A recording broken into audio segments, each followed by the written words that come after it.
بسم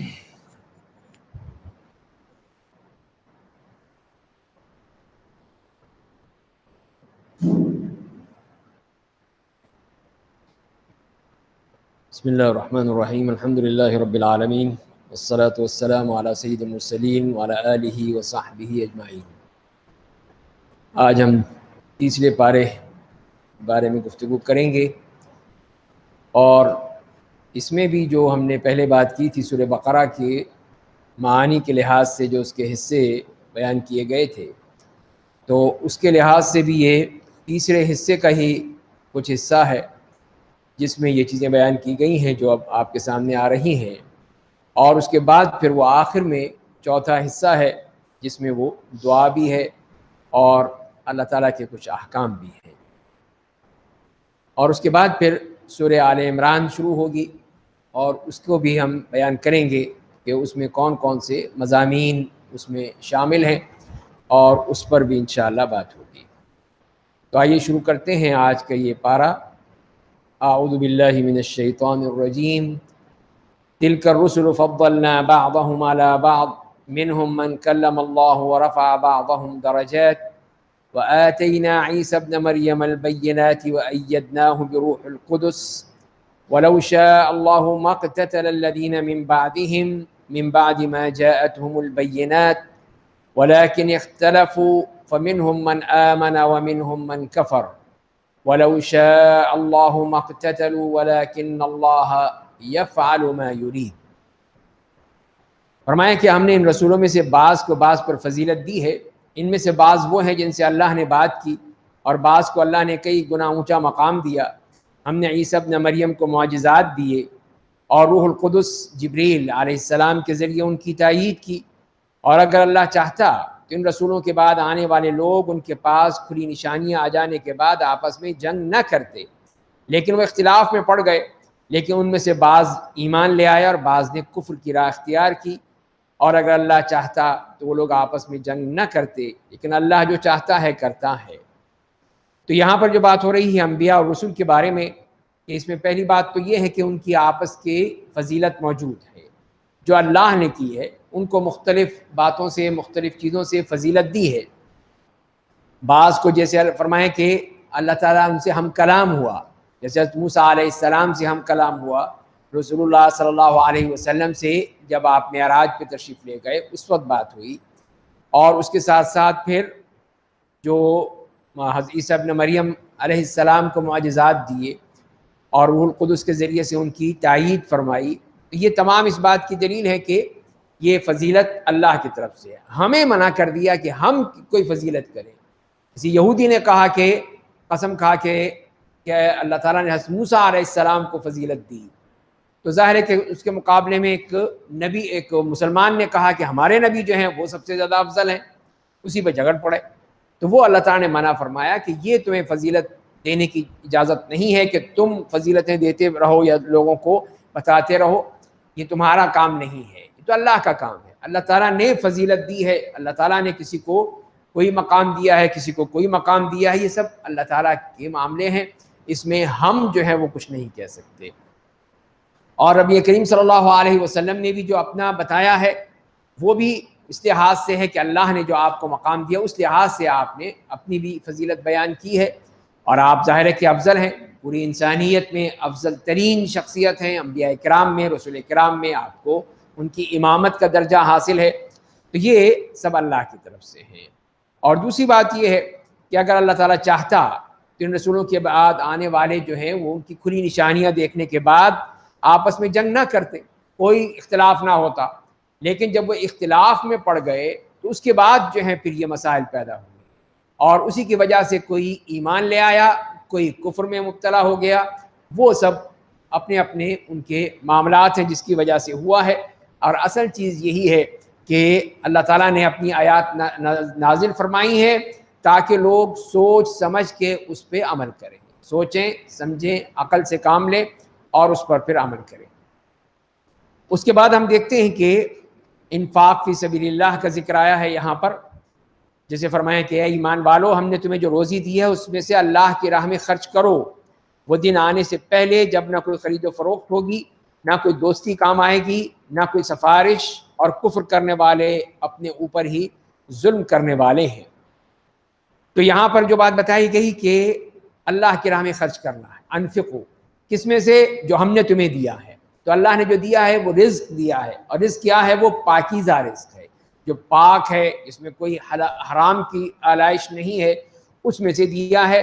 اور پھر کہا کہ یہ قیامت سے پہلے پہلے، اپنے مرنے سے پہلے پہلے دے دو، اس لیے کہ اس وقت وہاں پہ کوئی چیز کام نہیں آئے گی، کوئی لین دین نہیں ہوگا کہ میں تمہیں یہ دیتا ہوں تم مجھے پاس کر دینا، مجھے کامیاب کر دینا، مجھے جنت میں بھیج دینا، اور نہ ہی کسی کی دوستی کام آئے گی کہ یہ میرا دوست ہے، میرا بہت ہی قریبی ہے، میرا پڑوسی رہا ہے، اللہ اس کو بھی جنت میں بھیج دے، نہیں، یہ بھی نہیں کام آئے گا۔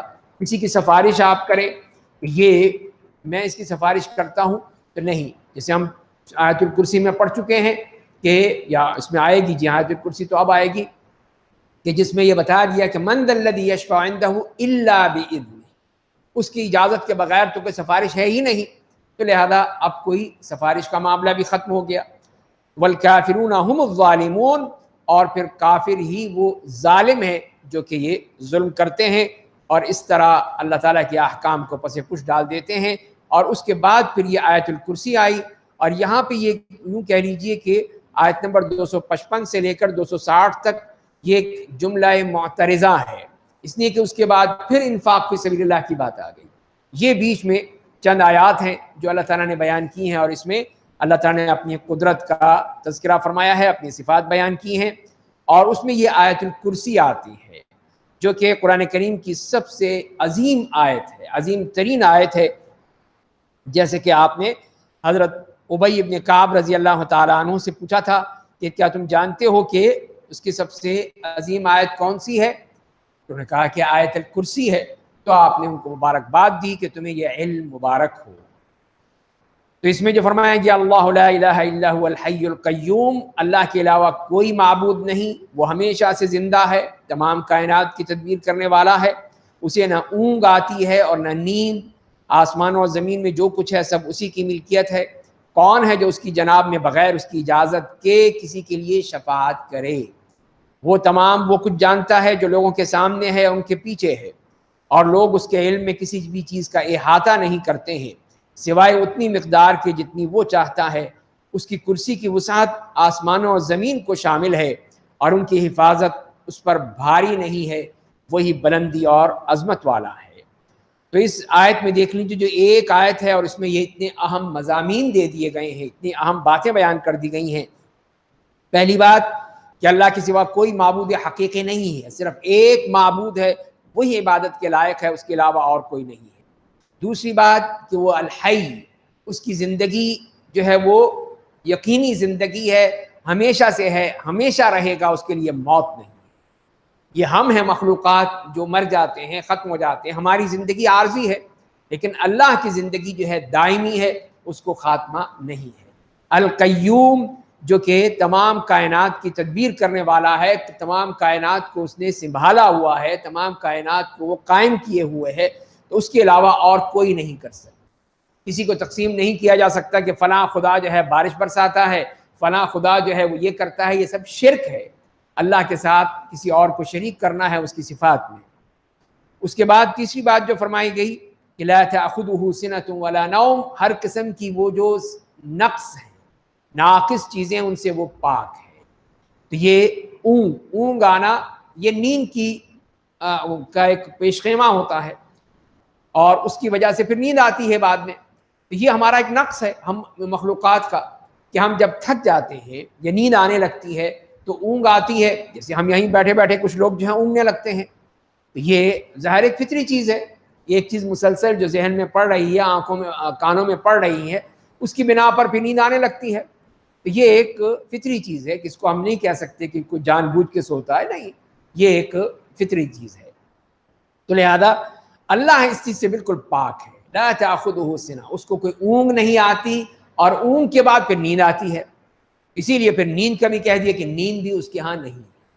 تو لہذا وہ ایسی قدرت ہے کہ اس کے لیے وہ چیزیں نہیں، یہ ہم جیسے مخلوقات کے لیے ہیں کہ جو کہ تھکاوٹ کے بعد اور نیند نہ ہونے کی بنا پر، نیند کم ہونے کی بنا پر اس کو اونگ آئے گی، اور پھر اس کو نیند بھی آئے گی۔ اور اس کے بعد جو فرمایا کہ لہو ما فی السماوات و ما فی الارض، آسمان اور زمین میں سب کچھ اسی کی ملکیت ہے، وہ ہے اصل مالک حقیقی، اور اس کی ملکیت میں کوئی شامل نہیں ہے۔ اس کے بعد پھر شفاعت کا مسئلہ بیان کر دیا گیا کہ اس کی شفاعت اسی وقت ہوگی جب اجازت ہوگی، جیسے کہ رسول اللہ صلی اللہ علیہ وسلم نے فرمایا کہ میں عرش کے نیچے آؤں گا اور سجدے میں گر جاؤں گا تو اللہ مجھے اسی حال میں چھوڑ دے گا جتنی دیر مجھے چاہے گا، پھر مجھ سے کہے گا سر اٹھاؤ اور کہو، سنا جائے گا، شفاعت کرو، قبول کی جائے گی۔ یہ ہے پھر آپ کو شفاعت کی اجازت ہوگی اور آپ پھر شفاعت کریں گے تمام لوگوں کے لیے بھی جو شفاعت کبریٰ ہے، اور اپنی امت کے لوگوں کے لیے بھی جو جہنم میں چلے گئے ہیں، موحد ہیں، مشرک نہیں ہیں، ان کے لیے بھی آپ صلی اللہ علیہ وسلم شفاعت کریں۔ یہ ہے اصل چیز جو اذن جو فرمایا کہ اجازت، تو اجازت کے بغیر کوئی شفاعت نہیں کر سکتا۔ تو جو شافع ہے، شفاعت کرنے والا، اس کو بھی اجازت چاہیے، اور جو مشفوع ہے جس کے لیے اجازت دی جا رہی ہے اس کے لیے بھی اجازت ہونی چاہیے۔ دونوں کے لیے اجازت ہوگی، اللہ کی طرف سے NOC ملے گا تو شفاعت ہوگی، ورنہ خود سے نہیں کر سکتا کہ مسجد ہمارا تو نام لینا کافی ہے، بس ہم پیر صاحب اتنے بڑے پیر ہیں، اتنا بڑا دربار ہے ان کا، اتنی ان کی کرامات ہیں، اتنے وہ ہیں کہ بس جی ہمارا نام لے لینا، وہاں پر فرشتے کہیں گے جاؤ جی سیدھے نکل جاؤ۔ یہ سب مذاق بنا رکھا ہے۔ یہ قرآن ہے، اللہ کی کتاب ہے، اللہ کا کلام ہے، وہ بتا رہا ہے ہمیں، ہم اپنی طرف سے نہیں کہہ رہے۔ تو یہ صرف اسی کی رحمت ہوگی، اس کی شفاعت ہوگی، اس کا اذن ہوگا تو بات بنے گی۔ کوئی یہ نہیں کہہ سکتا کہ بس میرا نام لے لینا اور اس کے بعد پھر راستے کھلتے چلے جائیں گے، یہ سب غلط باتیں ہیں۔ اور اس کا علم جو فرمایا کہ وہ سب کچھ جانتا ہے، جو لوگوں کے سامنے ہے، جو پیچھے ہے، ماضی بھی مستقبل بھی۔ ہم تو صرف حال کو جانتے ہیں یا ماضی کی باتوں کو جانتے ہیں، لیکن مستقبل کیا ہے وہ ہمیں نہیں معلوم، اس کو کل کی بات نہیں معلوم کہ کل کیا ہوگا، کل ہم واقعی زندہ ہوں گے یا نہیں ہوں گے، کل ہم یہ درس کر سکیں گے نہیں کر سکیں گے، یہ ہمیں بھی نہیں معلوم، یہ تو اللہ کا علم ہے۔ تو وہی ہے جو ہمارے تمام ماضی کو بھی جانتا ہے، ماضی وہ بھی جو ہم نے دیکھا ہے، جو ہم نے نہیں دیکھا وہ ہم بھی نہیں جانتے، اسی لیے فرمایا کہ تمام چیزیں وہ جانتا ہے، اور کوئی بھی اور لوگ اس کے علم میں سے کسی چیز کا احاطہ نہیں کرتے ہیں۔ احاطہ کا مطلب ہوتا ہے کہ اس کی ہر چیز کو جاننا، پوری طرح جان لینا، وہ ہے احاطہ۔ تو ہم تو احاطہ نہیں کر سکتے، اس لیے کہ اب ہمیں نہیں معلوم اس دیوار کے پیچھے کیا ہے، اس چھت پر کیا ہے، میرے پیچھے کیا ہے، ہمیں نہیں معلوم، ہمیں تو سامنے ہے، جو سامنے نظر آ رہا ہے وہ معلوم ہے بس۔ اور اللہ کی طرف سے جو احاطہ ہے وہ پوری ہر چیز کو پوری طرح جاننا، اس کے ہر طرح سے، سامنے سے، پیچھے سے، دائیں سے، بائیں سے، اس کا پس منظر کیا ہے، پیش منظر کیا ہے، اس کا مستقبل کیا ہے، ہر چیز اس کے علم میں ہے۔ یہ ہے احاطہ۔ تو احاطہ صرف اللہ کرتا ہے، ہم نہیں کر سکتے ہیں۔ تو وہ اللہ کا علم جس کو چاہے دے دے، وہ جتنی مقدار میں دے وہ اس کا معاملہ ہے۔ اور اس کی کرسی کی وسعت آسمانوں اور زمین کو شامل ہے۔ تو ایک تو عرش الہی ہے، عرش الہی جو پوری کائنات کو اپنی لپیٹ میں لیے ہوئے ہے، عرش الہی اللہ تعالیٰ اس پر متمکن ہے۔ اور کرسی کیا ہے؟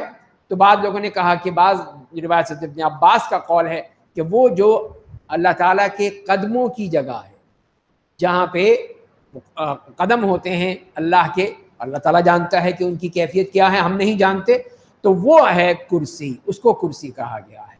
تو اس کا مطلب یہ کہ عرش بہت ہی عظیم چیز ہے جس پہ اللہ تعالیٰ متمکن ہے، اس پہ اللہ تعالیٰ کا مقام ہے، اور یہ وہ جگہ ہے اس سے کم ہے، اور وہ کرسی ہے۔ تو اس کی کرسی کا بھی فرما دیا کہ کرسی السماوات والارض، کہ جو آسمان اور زمین کو پوری طرح وسعت میں لیے ہوئے، یعنی کرسی کی یہ حالت ہے تو عرش کیا ہوگا پھر، اس کی وسعت کا ہم اندازہ نہیں لگا سکتے۔ اور بعض لوگوں نے کہا کہ کرسی سے مراد علم ہے، اللہ کا علم جو ہے وہ پوری اس کی وسعتیں آسمان اور زمین سب کو اپنے گھیرے میں لیے ہوئے ہیں، جیسے فرشتوں نے کہا تھا ربنا وسعت کل شیء رحمتا وعلما۔ تو یہ بھی ہو سکتا ہے، ظاہر غیب کی باتیں ہیں، ہم اس میں کوئی حتمی بات نہیں کہہ سکتے۔ دونوں باتیں آپ کے سامنے رکھ دی ہیں کہ اس سے مراد وہ قدموں کی جگہ، نمبر 2 یہ کہ وہ علم ہے جو کہ اللہ کا علم ہے، ہر چیز پر حاوی ہے۔ ولا یعودہ حفظہما، ان کی حفاظت اس پر بھاری نہیں ہے، اس کو کوئی مشکل نہیں ہوتی کہ آسمان اور زمین کو چلانے کے لیے، اس میں تمام لوگوں کو رزق دینے کے لیے، ان کی تمام ضروریات پوری کرنے کے لیے اللہ کو کوئی مشکل نہیں۔ اس کا معاملہ تو یہ ہے کہ کن فیکون، بات ختم. کہ اس کو دینا ہے دے دو, اس کو یہ کرنا ہے کر دو, بس فوراً ہو جائے گا. یہ ہے اس کا معاملہ. اس کو تھکن کی کیا بات؟ اس کے لیے کوئی چیز بھاری نہیں, کوئی مشکل نہیں, کوئی پریشانی نہیں. وَهُوَ الْعَلِيُّ الْعَظِيمُ, اور وہ بلندی اور عظمت والا ہے. اس کے لیے بلندیاں ہی بلندیاں ہیں. علی, تو یہ جو علو ہے اس کے لیے, اس کی صفت علو کہا جاتا ہے. یہ نہیں کہنا, یہ غلط ہوتا ہے کہ یہ تو اللہ تعالیٰ ہر جگہ پر موجود ہے, یہ کہنا غلط ہے. اس کے لیے علو ہے, بلندی کا معاملہ ہے. اس کا علم ہر جگہ ہے, علم کے حوالے سے وہ کوئی چیز اس کے علم سے باہر نہیں ہے, اور عظمت ہے. اگلی آیات آئیے دیکھیے, اس میں بھی فرمایا کہ لا اکراہ فی الدین, کہ دین میں داخل ہونے کے لیے کسی کو مجبور نہ کیا جائے. یعنی اس کا مطلب یہی ہے کہ دین میں داخل ہونے کے لیے جو دین, اگر ایک غیر مسلم ہے, عیسائی ہے, یہودی ہے, مشرک ہے, کافر ہے, اب اس کو آپ گن پوائنٹ پہ کہیں کہ لا الہ کلمہ پڑھو ورنہ میں تمہیں مار دوں گا, نہیں, غلط ہے, نہیں کر سکتے. یہ ہے کہ کسی کو گن پوائنٹ پہ آپ مسلمان نہیں بنا سکتے, کسی کو مجبور نہیں کر سکتے, بلکہ آپ دعوت دیں گے. اللہ کی توفیق ہوگی قبول کر لے گا, اللہ تعالیٰ کی توفیق نہیں ہوگی نہیں کرے گا.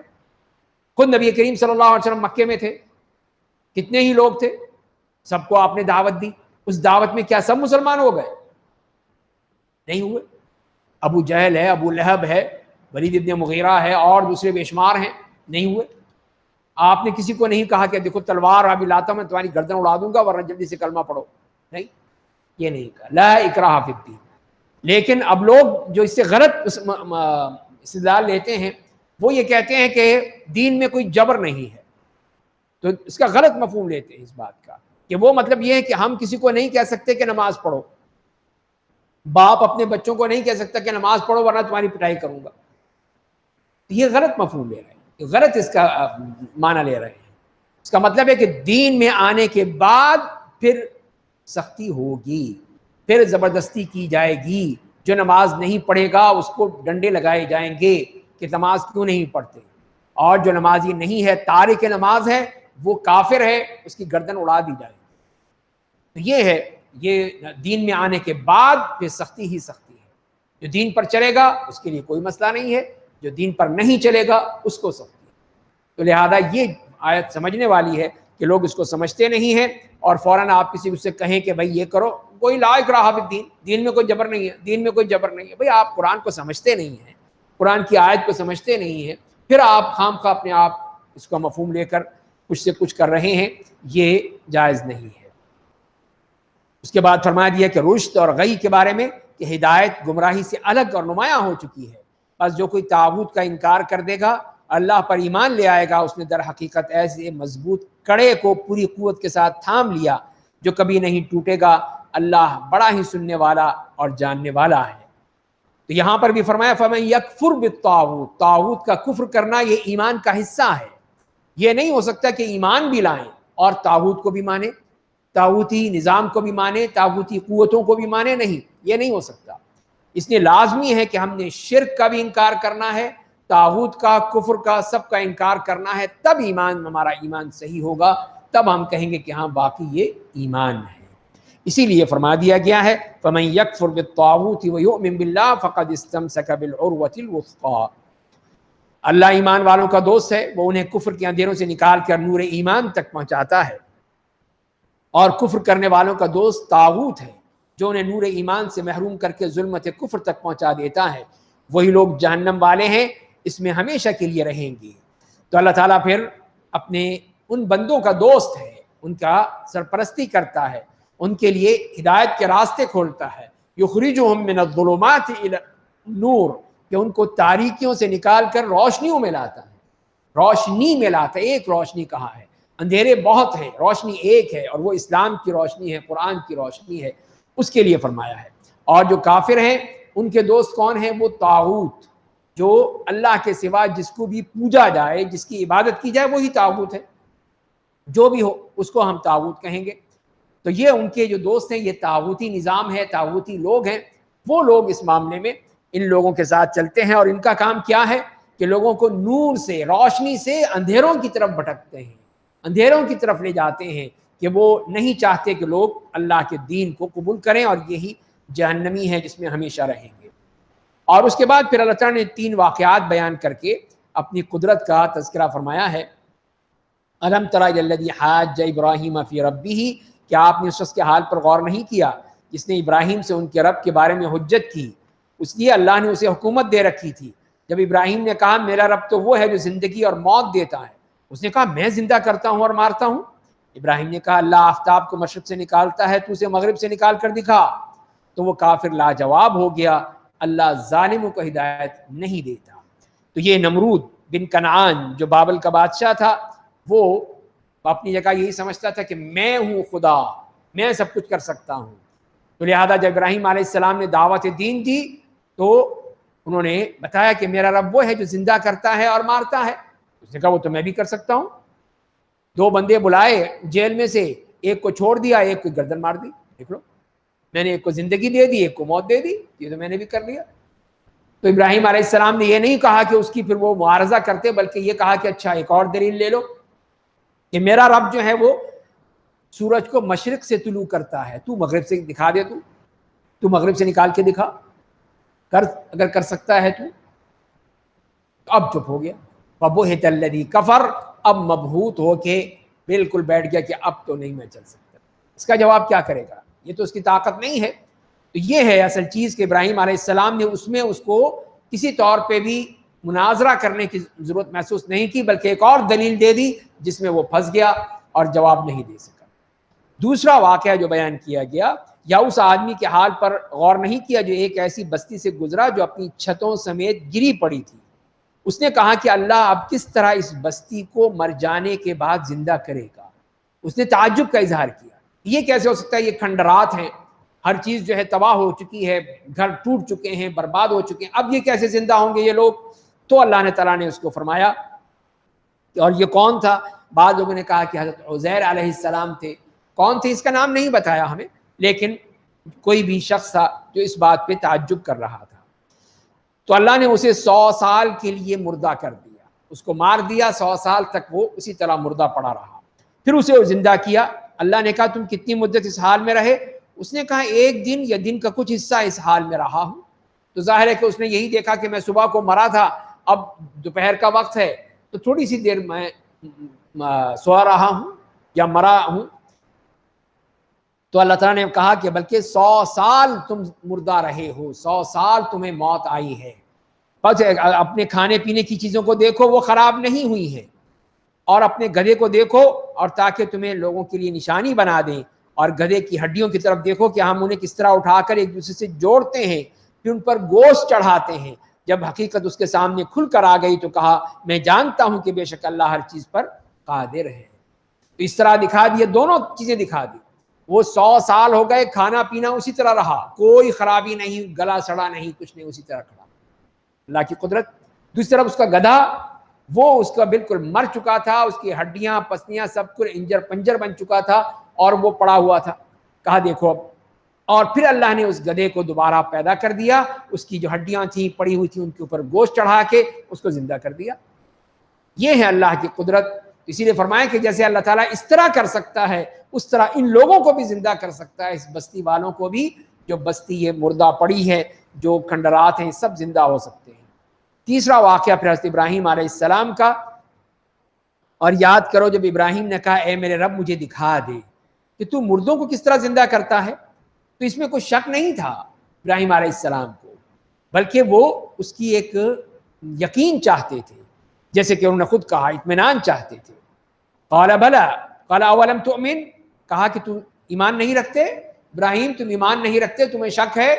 کہا کہ نہیں، میں چاہتا ہوں کہ میرا دل مطمئن ہو جائے. اللہ تعالیٰ نے کہا کہ 4 پرندے لے کر انہیں اپنے آپ سے مانوس بنا لو، پھر ان کا ایک ایک ٹکڑا ہر پہاڑ پر ڈال دو، پھر انہیں بلاؤ، وہ تمہارے پاس دوڑتے ہوئے چلے آئیں گے، اور جان لو کہ اللہ زبردست بڑی حکمت والا ہے. تو یہاں پر بھی یہ اللہ تعالیٰ نے بتایا کہ کیا کرنا ہے. تو 4 پرندے لے لو اور ان کو مانوس کر لو اپنے ساتھ کہ تمہیں جان لیں، تمہیں پہچان لیں، اور اس کے بعد پھر ان کے ٹکڑے ٹکڑے کر دو، اور پھر پہاڑوں پہ رکھ دو ٹکڑے. کسی کی ٹانگ ہے، کسی کا ہاتھ ہے، کسی کے منہ ہے، کسی کا سر ہے، اور پھر انہیں بلاؤ آؤ، تو دیکھو پھر بھاگتے ہوئے آ جائیں گے. یہ کس نے زندہ کیا ان کو؟ تم نے تو ان کو ذبح کر دیا تھا، ٹکڑے ٹکڑے کر دیا تھا. اب بعض لوگوں نے کہا کہ اس کی کہ جی وہ 4 پرندے ہیں، چاروں کو بٹھا دیا اور پھر کہا آ جاؤ، یہ تو کوئی بات نہ ہوئی. یہ تو جو کبوتر باز جو ہوتے ہیں وہ بھی تو سیٹیاں بجاتے ہیں، جیسے سیٹی بجاتے ہیں سارے کبوتر جو ہیں وہ فوراً آ جاتے ہیں. یہ تو کوئی معجزہ نہیں ہے. معجزہ تو یہ ہے کہ جب ان کو اللہ تعالیٰ کے حکم سے زندہ کیا دوبارہ، جب انہوں نے ان کو توڑ دیا، کاٹ دیا، ٹکڑے ٹکڑے کر دیے، اب اس کے بعد پھر ان کو زندہ کرنا یہ اللہ کا کام ہے. اسی کو فرمایا ہے کہ اللہ تعالیٰ ان کو پھر دوبارہ زندہ کر دے گا. اور اس کے بعد پھر انفاق فی سبیل اللہ کا مضمون شروع ہوا، اور یہ پھر جو ہے چلے گا کہ کئی آیات میں جس میں اللہ تعالیٰ نے انفاق فی سبیل اللہ کی مثالیں دے کر بات واضح کی ہے. فرمایا کہ مثل الذین ينفقون اموالهم فی سبیل اللہ کمثل حبۃ انبتت 7 سنابل، جو لوگ اپنا مال اللہ کی راہ میں خرچ کرتے ہیں ان کی مثال اس دانے کی ہے جس نے 7 خوشے اگائے، ہر خوشے میں 100 دانے تھے. اللہ جس کے لیے چاہتا ہے اور بڑھا دیتا ہے، اللہ بڑی کشائش والا اور علم والا ہے. یہ اس بات کی طرف اشارہ ہے کہ اللہ تعالیٰ کس طرح ایک دانہ ہے، اس کی جب ایک وہ اس میں خوشے میں ہوتا ہے، ہر خوشے میں 100 دانے ہوتے ہیں، ایک دانہ جو ہے وہ 100 اور پھر 100 سے 700 تک بن گیا. اسی طرح یہ ہے کہ تم نے ایک نیکی کی، 1 روپیہ تم نے اللہ کی راہ میں دیا، وہ پھر 70 گنا، 700 گنا، 7000 گنا تک بن سکتا ہے. جتنی تمہارا اخلاص ہوگا، جتنی تمہاری محبت ہوگی، جتنا تمہارا یقین ہوگا، اتنا ہی وہ بڑھتا چلا جائے گا. اس کے بعد جو فرمایا کہ جو لوگ اپنا مال اللہ کی راہ میں خرچ کرتے ہیں، پھر خرچ کرنے کے بعد نہ احسان جتاتے ہیں اور نہ اذیت پہنچاتے ہیں، ان کا اجر ان کے رب کے پاس ثابت ہے، اور نہ ان پر کوئی خوف طاری ہوگا، نہ انہیں کوئی غم لاحق ہوگا.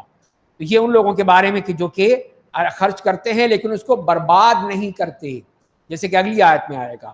تو وہ کیا کر نہیں کرتے کہ احسان نہیں جتاتے. یہ نہیں کہتے دیکھو میں نے تمہیں دیا تھا، میں نے تمہارے ساتھ یہ کیا تھا، تم نے یہ کیا، میں نے یہ کیا. تو یہ احسان جتانا نہیں تو اور کیا ہے. تو احسان جو جتاتا ہے وہ اپنے سارا ثواب برباد کر دیتا ہے، اور نہ ہی کوئی تکلیف دیتا ہے. اس کو اذیت دینا کہ میں نے تمہیں دیا تھا، آؤ تم میرے گھر کی صفائی کرو، ذرا آؤ میرا یہ کام کر دو، آؤ مجھے یہ کام کروا دو، یہ ہے اذیت دینا خام خواہ کی. بھئی آپ کا غلام تو نہیں ہے، وہ آپ کا نوکر تو نہیں بن گیا، آپ نے کوئی اس کو احسان کر دیا. تو یہ ہے انفاق فی سبیل اللہ کے بعد پھر اس کو اذیت دینا یا احسان جتلانا، یہ چیز اللہ کے نیک بندے نہیں کرتے. اسی لیے فرمایا کہ ولا خوف علیہم ولا هم يحزنون، تو اس پر ان پر نہ کوئی خوف طاری ہوگا، نہ انہیں کوئی غم لاحق ہوگا. اچھی بات اور درگزر کر دینا اس صدقے سے بہتر ہے جس کے بعد اذیت پہنچائی جائے. اللہ بے نیاز اور بردبار ہے. اچھی بات کہہ دینا، درگزر کر دینا، یہ فرمایا کہ اس صدقے سے بہتر ہے جس کے بعد اذیت دی جائے، کہ صدقہ دے دیا اور اس کے بعد پھر اس کو تکلیف دینا ہے، اس کو بار بار جتانا ہے، اس کو بار بار اس کو اپنے لیے ایکسپلائٹ کرنا ہے. یہ سب غلط ہے. اس سے اچھی بات تو یہ ہے کہ نہ دو لیکن کوئی اچھی بات کہہ دو. اسی لیے فرمایا کہ قول معروف و مغفرہ، یہ درگزر کر دو، معاف کر دو، یہ بہتر ہے. اور اسی لیے فرمایا کہ یا ایھا الذین آمنوا لا تبطلوا صدقاتکم بالمن والاذی، اے ایمان والو اپنے صدقات کو احسان جتا کر اور اذیت پہنچا کر ضائع مت کرو. اس آدمی کے مانند جو اپنا مال لوگوں کے دکھاوے کے لیے خرچ کرتا ہے اور اللہ اور یوم آخر پر ایمان نہیں رکھتا ہے، اس کی مثال اس چٹان کی ہے جس پر مٹی پڑی ہو، پھر اس پر زور کی بارش ہو جو اسے صرف ایک سخت پتھر چھوڑ دے. ان ریاکاروں نے جو کچھ کمایا تھا اس میں سے انہیں کچھ بھی ہاتھ نہ آئے گا. اللہ کافروں کو ہدایت نہیں دیتا. تو پہلی بات تو وہی جو پچھلی آیت میں کہی گئی کہ احسان مت جتاؤ، اذیت مت دو، اس لیے کہ یہ تمہارا کوئی فائدہ نہیں، سارا تمہارا اجر برباد ہو جائے گا. لا تبطلوا اعمالکم، اپنے اعمال برباد مت کرو، اپنے صدقات مت برباد کرو. اور پھر اس کو مثال دی ریاکاری کی، جو لوگ دکھاوے کے لیے خرچ کرتے ہیں ان کا معاملہ کیا ہے کہ ایک چٹان ہے، پہاڑ ہے جس کے اوپر مٹی جمی ہوئی ہے. لینڈ سلائڈنگ دیکھتے ہی ہیں آپ، لینڈ سلائڈ کس طرح ہوتی ہے کہ وہی کسی پتھر پر، کسی چٹان پر مٹی جم گئی اور اس کے اوپر کوئی پودا اگایا، لیکن جب بارش آئی، تیز طوفان آیا، سیلاب آیا، سب کچھ بہہ گیا، نیچے سے وہ چٹان نکل آئی، پتھر نکل آئے، لینڈ سلائڈنگ ہو گئی. یہی تو ہم کہتے ہیں اس کو، یہی ہے ریاکاری کا معاملہ. کہ اس نے تو سمجھا کہ میں نے بہت بڑا نیک کام کیا ہے، میں نے کتنے دسترخوان بچھوا دیے، میں نے کتنے لوگوں کو سلائی کی مشینیں دے دی، کتنے لوگوں کو میں نے روزگار پہ لگا دیا. یہ بتاتا پھرتا ہے، اخباروں میں دیتا ہے، الیکشن ہے نا، آ رہا ہے نا، تب دیکھیے اب سب ہارے جتنے بھی ہیں سب وہ یہی کام کر رہے ہیں. کس کے لیے؟ الیکشن کے لیے. یہی تو ریاکاری ہے, دکھاوا ہے کہ اب تم نے یہ کام کرنے ہیں تاکہ لوگوں کو معلوم ہو کہ ہاں بڑے یہ حاتم طائی کے باپ ہیں یہ, اور اس کی قبر پہ بھی لات مارتے ہیں, تو لہذا ان کو ووٹ دینا ہے. یہ تمام کیا ہے؟ یہی سب ریاکاری ہے, دکھاوا ہے, جس کی مثال اللہ تعالیٰ نے دی کہ جو کچھ ایک چٹان کے اوپر ہے لیکن ایک ہی بارش میں سب کچھ صاف ہو جاتا ہے, ایک ہی حلے میں وہاں کچھ بھی نہیں رہتا ہے, اس کی مثال دی. پھر اس کے بعد ایک اور مثال, تو یہ جیسے میں نے عرض کیا کہ یہ پہلی قسم ہے جو صرف دکھاوے کے لیے ہے, نہ ان کا ایمان ہے نہ ان کی نیت ثواب ہے, ان کا تو معاملہ صرف دکھاوا ہے. میرا نام لگے, میری فوٹو چھپے, مجھے لوگ جانے, مجھے ووٹ دیں, بس یہ جاتا ہے. دوسری مثال دی دوسری قسم کے بارے میں, اور جو لوگ اپنا مال اللہ کی رضا کے لیے اور اپنے آپ کو دین حق پر ثابت رکھنے کے لیے خرچ کرتے ہیں, ان کی مثال اس باغ کی ہے جو کسی اونچی جگہ پر ہو, جس پر زور کی بارش ہوئی تو اس نے دگنا پھل دیا, اور اگر بارش نہ ہوئی تو شبنم ہی کافی ہوگی. اللہ تمہارے اعمال کو دیکھ رہا ہے.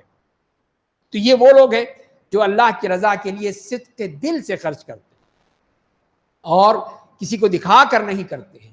تو ان کی مثال دی گئی ہے کہ ان کی جو باغ ہے وہ بلند اور اونچی جگہ پر ہے, پہاڑ پر ہے, اونچی جگہ پر ہے, وہاں پر ہے, اور وہاں پہ ہوا بھی آ رہی ہے, سورج کی روشنی بھی آ رہی ہے, پانی بھی خوب پایا جاتا ہے, بارش بھی ہوتی ہے, تو وہاں پہ وہ دگنا ان کو وہ پھل ملتا ہے, دگنا پھل مل جاتا ہے.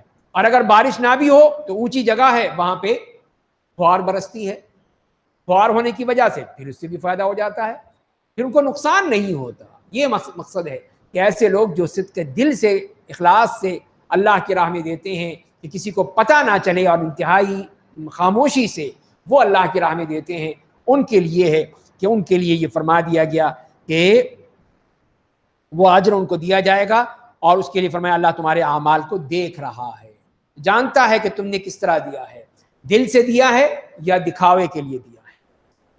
اور اس کے بعد جو فرمایا کہ اگلی آیات میں, کیا تم میں سے کوئی شخص یہ پسند کرتا ہے کہ اس کے پاس کھجوروں اور انگوروں کا ایک باغ ہو جس کے نیچے نہریں جاری ہوں, اس میں اس کے لیے ہر قسم کے پھل ہوں, اس کا بڑھاپا آ جائے اور اس کے کمزور و ناتواں بچے ہوں, اچانک وہ باغ ایک بگولے کی زد میں آ جائے جس میں آگ ہو جو اسے جلا دے.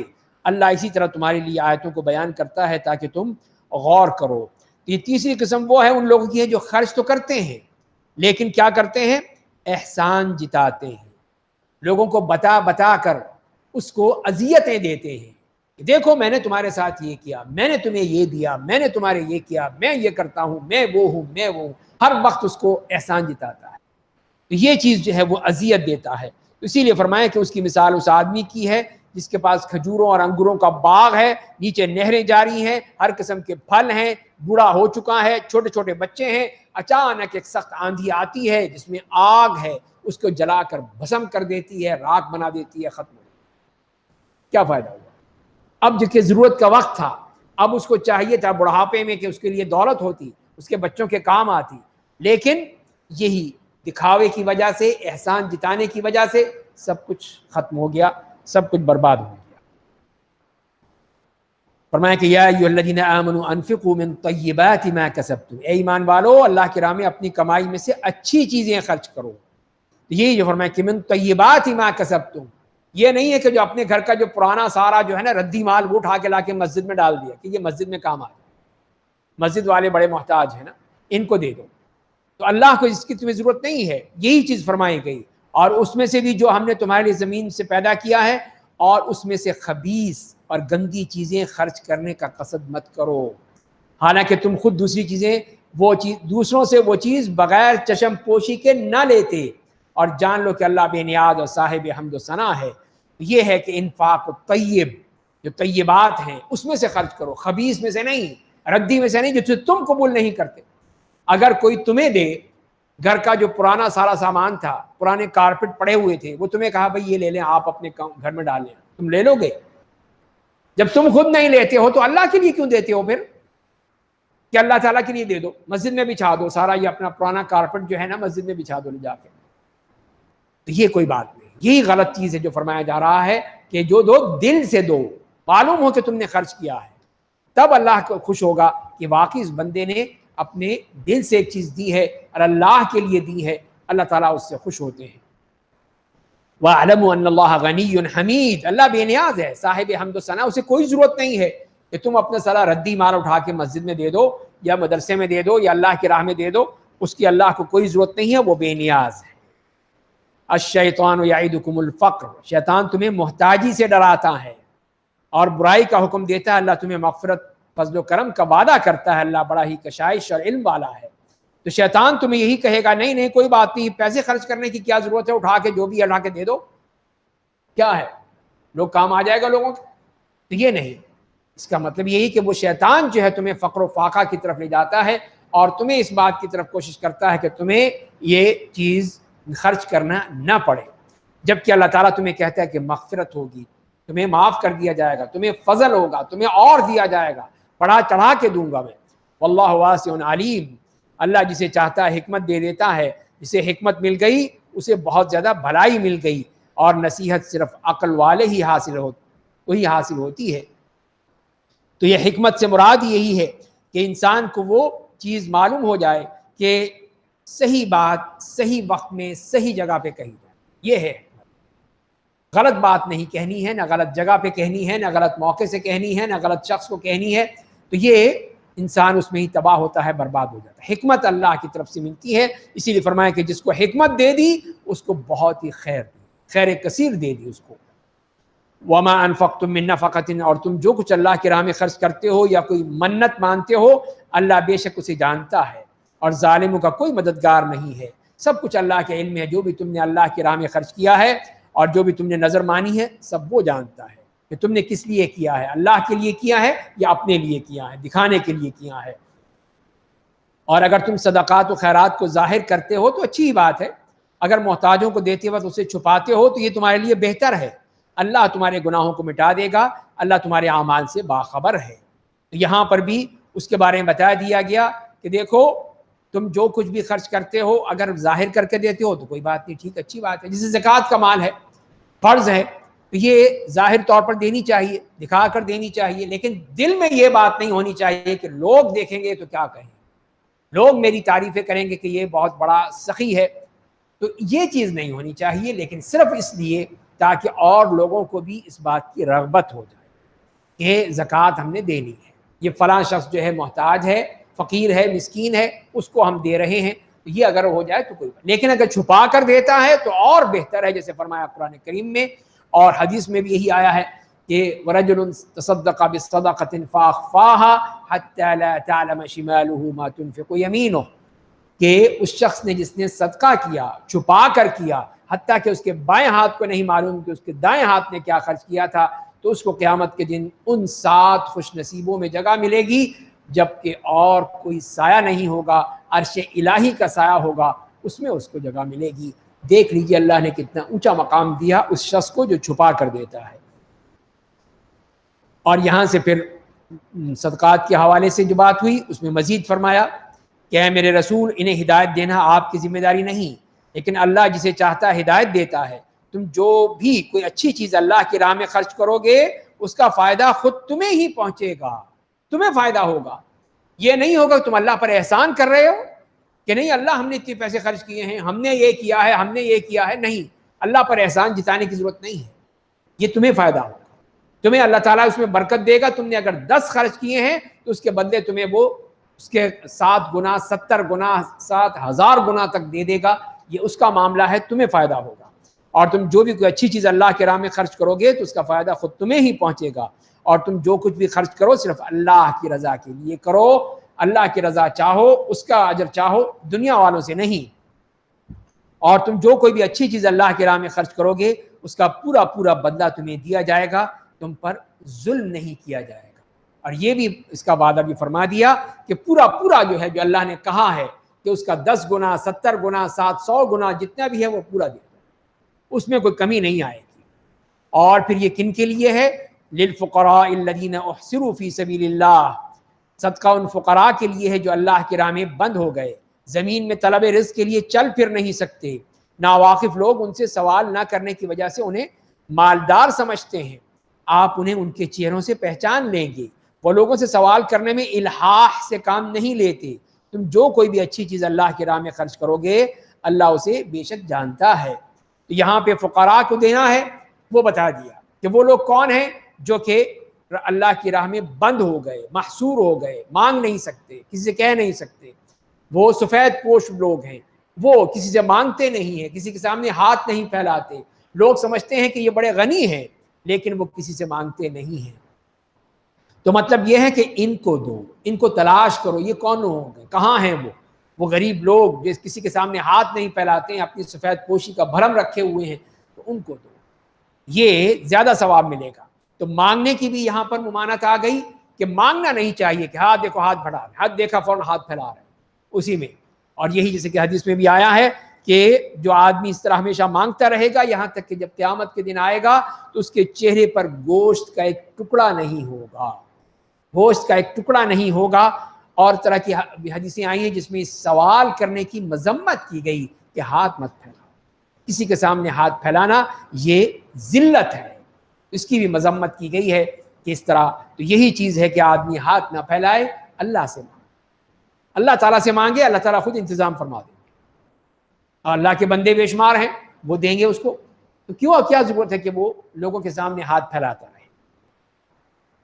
اس کے بعد پھر سود کا ذکر آتا ہے، سود کی آیات جو فرمائی گئی، اور اس سے پہلے یہ آیت رہ گئی الذین ينفقون اموالهم باللیل والنہار سرا وعلانیہ، جو لوگ اپنی اموال رات میں دن میں خفیہ طور دکھلا کر خرچ کرتے ہیں، ان کا اجر ان کے رب کے پاس ثابت ہے، ان پر نہ خوف طاری ہوگا اور نہ انہیں کوئی غم لاحق ہوگا۔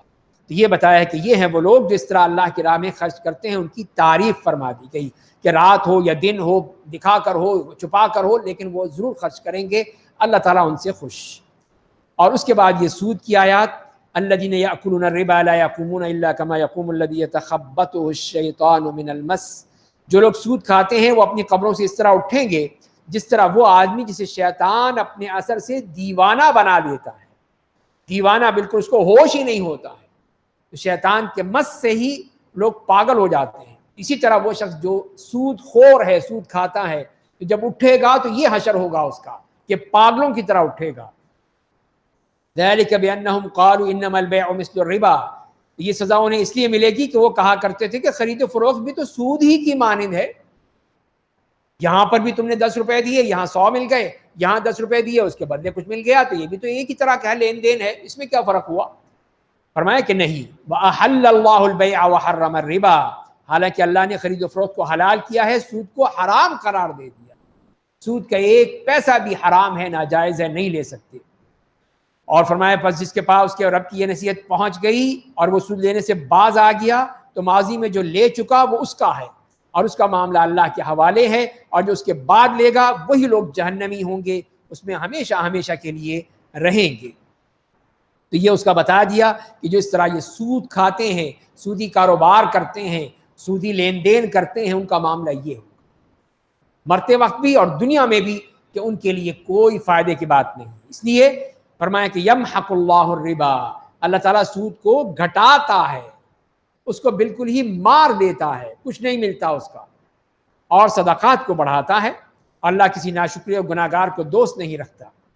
بے شک جو لوگ ایمان لائے، انہوں نے نیک عمل کیے، نماز قائم کی، زکوٰۃ ادا کی، ان کا اجر ان کے رب کے پاس ثابت ہے، اور ان پر نہ خوف طاری ہوگا نہ انہیں کوئی غم لاحق ہوگا۔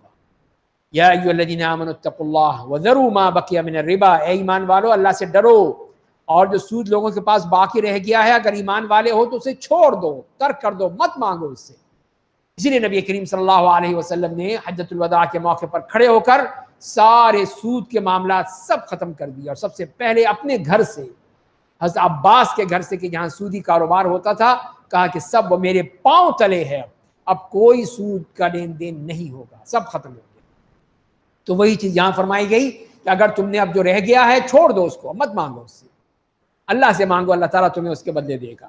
اور اگر نہیں کرو گے تو فرما دیا کہ فَأْذَنُوا بِحَرْبٍ مِّنَ اللَّهِ وَرَسُولِهِ، اللہ اور اس کے رسول کی طرف سے جنگ کے لیے خبردار ہو جاؤ۔ تو کون ہے وہ شخص جو اللہ اور اس کے رسول سے جنگ کے لیے تیار ہو؟ تو یہی چیز جو ہے یہ انتہائی خطرناک ہے کہ جو اللہ تعالیٰ نے صرف یہاں پہ فرمائی ہے قرآن کریم میں، جنگ کرنے کا معاملہ صرف 2 ہی صورتوں میں فرمایا گیا ہے۔ یہاں قرآن میں اس کے لیے جو سودی کاروبار کرتا ہے، سود کھاتا ہے، سود کے پیچھے بھاگتا ہے، سود کا دفاع کرتا ہے، سود کو پھر اپیلیں کر کے اس کو جائز کرانا چاہتا ہے، اس کے لیے بربادی، اس کے لیے اللہ اور رسول سے جنگ۔ اور دوسرا وہ من آذى لي وليا فقد آذنته بحرب، یہ بھی حدیث قدسی ہے کہ اللہ تعالیٰ فرماتے ہیں جس نے میرے کسی دوست کو، میرے دوست کو جو اللہ کا دوست ہے، اللہ کا ولی ہے، اس کو تکلیف دی، میں اس سے جنگ کروں گا، میں اسے جنگ کا اعلان کرتا ہوں کہ میں اس کو جنگ کر کے تباہ کر دوں گا جو میرے کسی ولی کو تکلیف دیتا ہے، جو میرے دوست کو تکلیف دیتا ہے۔ تو یہی دو چیزیں ہیں جو ہمیں قرآن و حدیث سے ملتی ہیں۔ وَإِن تُبْتُمْ فَلَكُمْ رُؤُوسُ أَمْوَالِكُمْ، اگر تم نے توبہ کر لی تو اصل رقم تمہاری ہوگی، بس جو کیپٹل ہے وہ تمہارا ہے، سود تمہارا نہیں ہے، وہ تمہارے لیے جائز نہیں، حرام ہے۔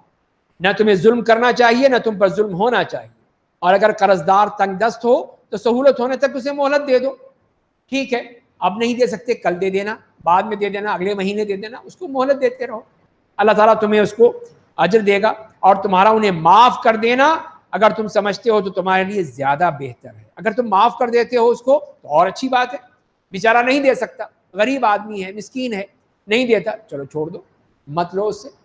یہ ہے اصل جو ہمیں ہمارے دین نے بتایا، سود کا نہیں بتایا کہ نہیں کسی کے جو ہے وہ جسم سے اس کے گوشت بھی کاٹ لو سود کے بدلے، نہیں، یہ نہیں ہو سکتا۔ یہی ہیں وہ لوگ جو کہ دنیا میں بھی اور آخرت میں تباہ و برباد ہوں گے۔ اور اس کے بعد پھر آیت الدین آتی ہے جس میں احکام دیے گئے ہیں لین دین کے، اور لکھنے پڑھنے کے بعد ہی اس کو کیا جائے۔ یا ایھا الذین آمنوا اذا تداینتم بدین الی اجل مسمی فاکتبوہ، اے ایمان والو جب تم ایک مدت معینہ تک آپس میں لین دین کرو تو اسے لکھ لیا کرو، لکھ لو، لکھنے سے بات یقینی ہو جاتی ہے، زبانی بات نہیں بنتی، بھول جاتے ہیں، مر جاتا ہے کوئی شخص، سفر میں چلا جاتا ہے، بعد میں بات کہیں سے کہیں چلی جاتی ہے، تو لکھ لو، لکھ کے فائدہ کرو، دیکھو تمہیں کہیں مسئلہ نہیں پیدا ہوگا جو اللہ نے حکم دیا ہے۔ اور چاہیے کہ کاتب تمہارے درمیان عادل کے ساتھ لکھے، اور کوئی کاتب لکھنے سے انکار نہ کرے، جس طرح اللہ نے اسے علم دیا ہے اسے لکھنا چاہیے، اور جس کے ذمے حق ہو لکھوائے، جس کے ذمے ہے ظاہر ہے کہ وہ زیادہ نہیں لکھوائے گا، وہ اتنا ہی لکھوائے گا جتنا اس نے دینا ہے، تو لہذا اس کے ذمے حق ہے تو اسے کہو کہ وہ لکھوائے اور بتائے کہ اتنا میں یہ دینا ہے، اللہ سے ڈرے جو اس کا رب ہے، اور اس میں کچھ کمی نہ کرے، یہ جو ہے اتنا لکھے۔ بس اگر وہ آدمی جس کے ذمے کسی کا حق ہے بے وقوف ہے یا کمزور ہو یا وہ لکھوا نہ سکتا ہو، اس کا ولی انصاف کے ساتھ لکھوا دے۔ تو اگر ایسی صورتحال ہے کہ وہ سمجھتا نہیں ہے، اتنی اس میں عقل نہیں ہے، بے وقوف ہے، کمزور ہے، تو ٹھیک ہے، اس کا کوئی ولی آ جائے، آج کل کے دور میں وکالت ہوتی ہیں، وکیل حضرات ہوتے ہیں، ان کے ذریعے سے آپ وہ ڈاکومنٹ لکھوا سکتے ہیں کہ وہ باقاعدہ اس پہ اسٹامپ پیپر پہ وہ لکھ لیا جائے، تو یہ چیز جو ہے یہ آپ کے لیے ہمیشہ باقی رہے گی۔ اور اس پہ فرمائیں کہ اپنے لوگوں میں سے 2 مردوں کو گواہ مقرر کر، اب ظاہر ہے کہ ایگریمنٹ سائن ہو رہا ہے تو اس کے اوپر صرف یہ نہیں ہے کہ دونوں کے نام لکھے گئے، 2 گواہ بھی ہونے چاہیے، 2 گواہ بھی ہوں، اور اگر 2 مرد نہ ہوں تو 1 مرد اور 2 عورتیں کافی ہیں، یہ بھی ہو سکتا ہے، مرد نہیں ملے 2، 1 مرد ہوگا 2 عورتیں ہو گئی، اس سے بھی کام چل گیا ہے، تو یہ بھی ہے۔ تو یہ دیکھ لیجیے دیوانی مقدمات میں اس بات کی اجازت دے دی گئی کہ 1 عورت کے ساتھ، 1 مرد کے ساتھ 2 عورتیں ہو سکتی ہیں، فوجداری مقدمات میں اس کی بات کی اجازت نہیں دی گئی، وہاں پہ مرد ہی ہونا چاہیے، الا یہ کہ کوئی اور معاملہ ہو جہاں صرف عورتیں ہوں تو وہاں دوسرا معاملہ ہے، لیکن یہاں دے دیا گیا کہ اس معاملے میں وہ گواہی دے دیں۔ اور اس کے لیے بتا دیا کہ جنہیں تم بطور شاہد پسند کرو تاکہ ایک کے بھول جانے کی صورت میں دوسری اسے یاد دلائے، یہ نہیں ہے کہ ایک یاد دلائی دوسری اس کو لکھے یا دوسری گواہی دے، بلکہ یوں فرمایا گیا ہے کہ ان تضل احداہما فتذکر احداہما الاخری، کہ اگر ایک ان میں سے بھول جائے تو دونوں ایک دوسرے کو یاد دلائیں، یہ اس کو یاد دلائے وہ اس کو یاد دلائے، اس طرح وہ گواہی مکمل ہوتی ہے، ایک مذکرہ بھی ہے شاہدہ بھی ہے، دونوں مذکرہ ہیں دونوں ہی شاہدہ ہیں، اس طرح اللہ تعالیٰ نے ان کی گواہی اس طرح ایک کر کے ایک مرد کے برابر کر دی۔ اور گواہوں کو جب بلایا جائے تو انکار نہ کریں، جب معاملے کی جب ایک مدت مقرر ہو تو چاہے چھوٹا ہو یا بڑا ہو، اس کے لکھنے میں سستی مت کرو، چھوٹی سی بات ہے کیا فرق پڑتا ہے، نہیں لکھ لو، جب اللہ کا حکم ہے تو پھر لکھ لینا چاہیے، اس میں سستی نہیں کرنی چاہیے، یہ کارروائی اللہ کے نزدیک انصاف سے زیادہ قریب ہے اور گواہی کو زیادہ ٹھوس بنانے والی ہے اور شک کو دور کرنے کی مناسب ترین کارروائی ہے۔ الا یہ کہ تمہارے درمیان نقد تجارت کا لین دین. اگر نقد ہے پھر تو کوئی ضرورت نہیں، ادھر پیمنٹ کی ادھر چیز مل گئی، بات ختم ہو گئی. اب یہاں نہیں ہے کہ ہم بیٹھ کے لکھیں کہ نہیں اتنے پیمنٹ کی اتنے ہم نے دیے. ٹھیک ہے بڑے جو ہوں اس قسم کے ٹرانزیکشنز ہوں تو اس میں الگ بات ہے، لیکن جو چھوٹی موٹی چیزیں ہیں، آپ بازار جاتے ہیں اب تو وہاں پر خاموشی سے کام ہوتا ہے. سپر مارکیٹ گئے، بڑے بازار میں گئے، آپ نے چیزیں لی، سب کچھ کیا، اس کو دکھائی، اس نے آپ کو کمپیوٹر کے ذریعے سے آپ کی رسید بنا دی، آپ نے پیسے دے دیے، ایک لفظ نہیں نکلا منہ سے. اسی طرح اب یہ ٹیکسیاں چل رہی ہیں، یہ جو ہیں وہاں پہ بھی کوئی بات ہی نہیں، ہر چیز جو ہے کمپیوٹرائزڈ ہو گئی، آپ کے موبائل میں قیمت آ گئی، پیسے آ گئے، آپ نے پیمنٹ کر دی، گھر چلے گئے. تو یہ ہے کہ اصل چیز جو ہے وہ پھر یہ لین دین ہے وہ ہو گیا، زبان سے نہ بھی ہو، اگر اس طرح بھی ہو جائے تو یہ بھی کافی ہے، اس میں کسی قسم کا کوئی حرج نہیں ہے، جیسے قرآن نے بتا دیا ہے. تو اسے نہ لکھنے میں تمہارے لیے کوئی حرج کی بات نہیں ہے. لیکن اس وقت ہے جب کہ شروع میں کہا کہ اگر الی اجل کسی اور وقت کے لیے ہے، مدت اس میں انوالو آ رہی ہے، تو پھر وہاں پر ضرور لکھو تاکہ بعد میں کوئی مسئلہ نہ پیدا ہو. اور جب آپس میں خرید و فروخت کرو تو گواہ مقرر کر لو، اور کاتب اور گواہ کو نقصان نہ پہنچایا جائے. اگر تم ایسا کرو گے تو تمہارے حق میں گناہ کی بات ہوگی. اللہ سے ڈرتے رہو، اللہ تمہیں تعلیم دے رہا ہے، اللہ ہر چیز کو خوب جاننے والا ہے. اور اس کے بعد پھر ایک اور چیز فرما دی گئی، وَإِن كُنتُمْ عَلَىٰ سَفَرٍ، اگر تم حالت سفر میں ہو اور کوئی کاتب نہ پاؤ تو قبضے میں لیا ہوا گروی استعمال کر لو. تو رہن کا حکم بھی بتا دیا گیا کہ رہن رکھنا جائز ہے. کسی نے قرضہ دیا ہے تو اب اس کو گروی رکھنا چاہتا ہے کہ آپ مجھے کوئی رہن رکھیں، میں آپ کو اتنے لاکھ اتنے کروڑ روپیہ دے رہا ہوں، آپ اپنا گھر جو ہے میرے لیے گروی رکھ دیں. تو ٹھیک ہے، ہو سکتا ہے، یہ بھی جائز ہے، اس کو بتا دیا. فَإِنْ أَمِنَ بَعْضُكُمْ بَعْضًا فَلْيُؤَدِّ الَّذِي اؤْتُمِنَ أَمَانَتَهُ وَلْيَتَّقِ اللَّهَ رَبَّهُ. پس اگر تم میں سے کوئی کسی پر بھروسہ کر لے تو اسے جس پر بھروسہ کیا گیا ہے وہ چاہیے کہ اس کی امانت ادا کرے. اگر بغیر رہن کے دے دیا ہے تو بھی وہ اس کو چاہیے کہ وہ اس کو واپس کر دے. اللہ سے ڈرے جو اس کا رب ہے، اور گواہی کو مت چھپاؤ، جو کوئی سے چھپائے گا اس کا دل گناہگار ہوگا، اللہ تمہارے کیے کو اچھی طرح جانتا ہے. اور یہاں سے پھر وہ اختتامی آیات ہیں جہاں سے یہ سورت ختم ہو رہی ہے، اور یہی چوتھا حصہ ہے جس میں اللہ تعالیٰ سے مضبوط تعلق کی بنیاد پر آخری امت کو آخری شریعت کے احکام پر نیک نیتی کے ساتھ حسب استطاعت عمل کرنا چاہیے تاکہ کافروں پر بالخصوص اہل کتاب پر غلبہ حاصل ہو سکے. تو فرمائیں کہ للہ ما فی السماوات و ما فی الارض، جو کچھ آسمان اور زمین میں ہے اللہ کی ملکیت ہے. تمہارے دل میں جو کچھ ہے اسے ظاہر کرو یا چھپاؤ، اللہ اس پر تمہارا محاسبہ کرے گا. پھر جسے چاہے گا معاف کر دے گا، جسے چاہے گا عذاب دے گا، اللہ ہر چیز پر قادر ہے. اب یہ آیت نازل ہوئی تو لوگ صحابہ پریشان ہو گئے، یہ کیا ہو گیا؟ کہ جو فرمایا کہ ان تبدوا ما فی انفسکم او تخفوہ یحاسبکم بہ اللہ، جو چیز ظاہر کرو گے تو ظاہر تو ظاہر ہے ہی، لیکن جو چھپی ہوئی ہے دل میں ہے اس پہ بھی پکڑ ہوگی تو بڑا خطرناک معاملہ ہو گیا. اگر میں دل میں آیا کہ میں فلاں آدمی کو مار ڈالوں گا، قتل کروں گا، اس کے لیے میں پلاننگ کر رہا ہوں، پکڑا گیا، پھر وہیں پہ اللہ تعالیٰ کے یہاں حساب کتاب ہو جائے گا کہ تم نے تو دل میں یہ فیصلہ کیا تھا. تو اسی لیے پھر یہ آیت آئی تو پریشان ہو گئے سب. تو اگلی آیت میں پھر اس کا بھی اللہ تعالیٰ نے حل کر دیا، بتا دیا. اور یہاں یہ فرما دیا کہ پھر جسے چاہے گا معاف کر دے گا، جسے چاہے گا عذاب دے گا، اللہ ہر چیز پر قادر ہے. تو آمن الرسول بما انزل الیہ من ربہ والمؤمنون، رسول اللہ صلی اللہ علیہ وسلم اس چیز پر ایمان لے آئے جو ان کے رب کی طرف سے ان پر نازل ہوئی، اور مومن بھی ہر ایک ایمان لے آیا اللہ پر، اس کے فرشتوں پر، اس کی کتابوں پر، اس کے رسولوں پر. وہ کہتے ہیں کہ ہم اس کے رسولوں کے درمیان تفریق نہیں کرتے. انہوں نے کہا اے اللہ ہم نے تیرا حکم سنا اور اطاعت کی، اے ہمارے رب ہم تیری مغفرت چاہتے ہیں، ہمیں تیری ہی طرف لوٹنا ہے. تو یہ ہے کہ ایمان، اصل ایمان یہ ہے کہ اللہ پر ایمان، فرشتوں پر، کتابوں پر، رسولوں پر، اور کوئی تفریق نہیں. اور دوسری بات سمعنا و اطعنا، یہی رسول اللہ نے کہا کہ تم پریشان مت ہو، کہو کہ سمعنا و اطعنا غفرانک ربنا، دیکھو اللہ تعالیٰ تمہارے لیے مسئلہ حل کر دیں گے. یہی کہا انہوں نے. تو اللہ نے اگلی آیت میں مسئلہ حل کر دیا کہ اللہ کسی آدمی کو اس کی طاقت سے زیادہ مکلف نہیں کرتا. یہ طاقت سے زیادہ ہوگا کہ جو دل میں آئی بات وہ بھی مکلف ہو جائے، وہ بھی پکڑ ہو جائے، تو یہ چیز جو ہے یہ واقعی یہ طاقت سے زیادہ ہے. اسی لیے فرمایا کہ اللہ تعالیٰ کسی کو اس کی طاقت سے زیادہ مکلف نہیں کرتا. جتنی طاقت ہے، جتنی ہمت ہے، جتنی صلاحیت ہے اتنا ہی کرے گا، اس سے زیادہ نہیں کرے گا۔ تو لہذا تمہیں اللہ تعالیٰ نے معاف کر دیا، اور جو نیکی کرے گا اس کا اجر اسے ملے گا، جو گناہ کرے گا اس کا خمیازہ اسے بھگتنا پڑے گا۔ اب یہ دعا آ گئی، اے ہمارے رب بھول چوک اور غلطی پر ہمارا مواخذہ نہ کرنا، اے ہمارے رب اور ہم پر ایسا بوجھ نہ ڈال جیسے کہ تو نے ہم سے پہلے کے لوگوں پر ڈالا تھا، اے ہمارے رب اور ہم پر اس قدر بوجھ نہ ڈال جس کی ہم میں طاقت نہ ہو، اور ہمیں درگزر فرما دے، ہماری مغفرت فرما دے، ہم پر رحم فرما، تو ہمارا آقا اور مولا ہے، بس کافروں کی قوم پر ہمیں غلبہ نصیب فرما۔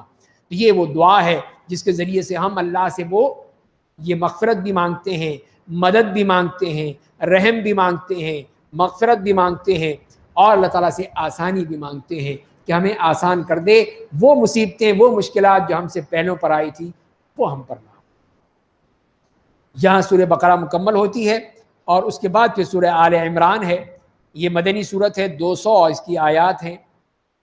بسم اللہ الرحمن الرحیم، الف لام میم، اللہ لا الہ الا هو الحی القیوم۔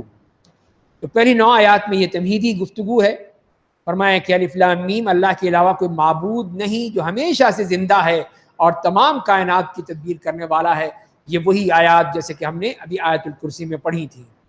اسی نے آپ پر برحق کتاب اتاری ہے جو اگلی کتابوں کی تصدیق کرتی ہے۔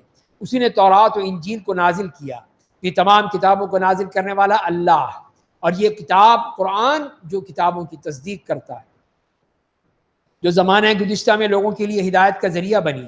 اسی نے قرآن اتارا، بے شک جن لوگوں نے اللہ کی آیتوں کا انکار کیا ان کے لیے سخت عذاب ہے، اللہ زبردست انتقام لینے والا ہے۔ اللہ سے آسمان اور زمین میں کوئی چیز مخفی نہیں ہے، کوئی چیز اس سے چھپی ہوئی نہیں ہے۔ وہی ماں کے پیٹ میں تمہیں جیسا چاہتا ہے صورت عطا کر دیتا ہے، اس کے علاوہ کوئی معبود نہیں جو زبردست حکمت والا ہے۔ یہی اللہ کی قدرت بھی بیان کر دی گئی کہ جو کہ ماں کے پیٹ میں بچے کو جس طرح چاہے بنا دیتا ہے، اس کو خوبصورت بھی بنا سکتا ہے، اس کو بدصورت بھی بنا سکتا ہے، اس کو عیب دار بھی بنا سکتا ہے، معذور بھی بنا سکتا ہے، سب اللہ کا کام۔ هو الذی انزل علیک الکتاب، اسی نے آپ پر کتاب اتاری جس میں محکم آیات ہیں، جو اس کتاب کی اصل ہے، اور کچھ دوسری آیات ہیں متشابہ ہیں، بس جن کے دلوں میں کھوٹ ہوتا ہے وہ فتنہ انگیزی کی غرض سے، وہ اپنی خواہش نفس کے مطابق تعویل کی غرض سے انہی متشابہ آیتوں کے پیچھے لگ جاتے ہیں، حالانکہ ان کی تعویل اللہ کے علاوہ کوئی نہیں جانتا۔ اور راسخ علم والے کہتے ہیں کہ ہم ان پر ایمان لے آئے، سب ہمارے رب کی طرف سے ہے، اور نصیحت تو صرف عقل والے حاصل کرتے ہیں۔ تو یہاں پہ اللہ تعالیٰ نے بتایا کہ قرآن کریم کی آیات 2 طرح کی ہیں۔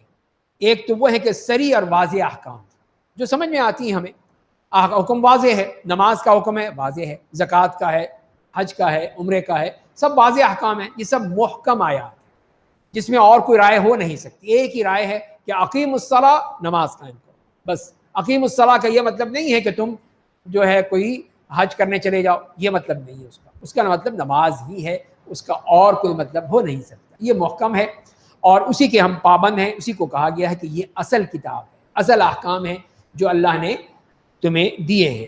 دوسری کیا ہے؟ وہ متشابہات ہیں۔ وہ کیا ہیں؟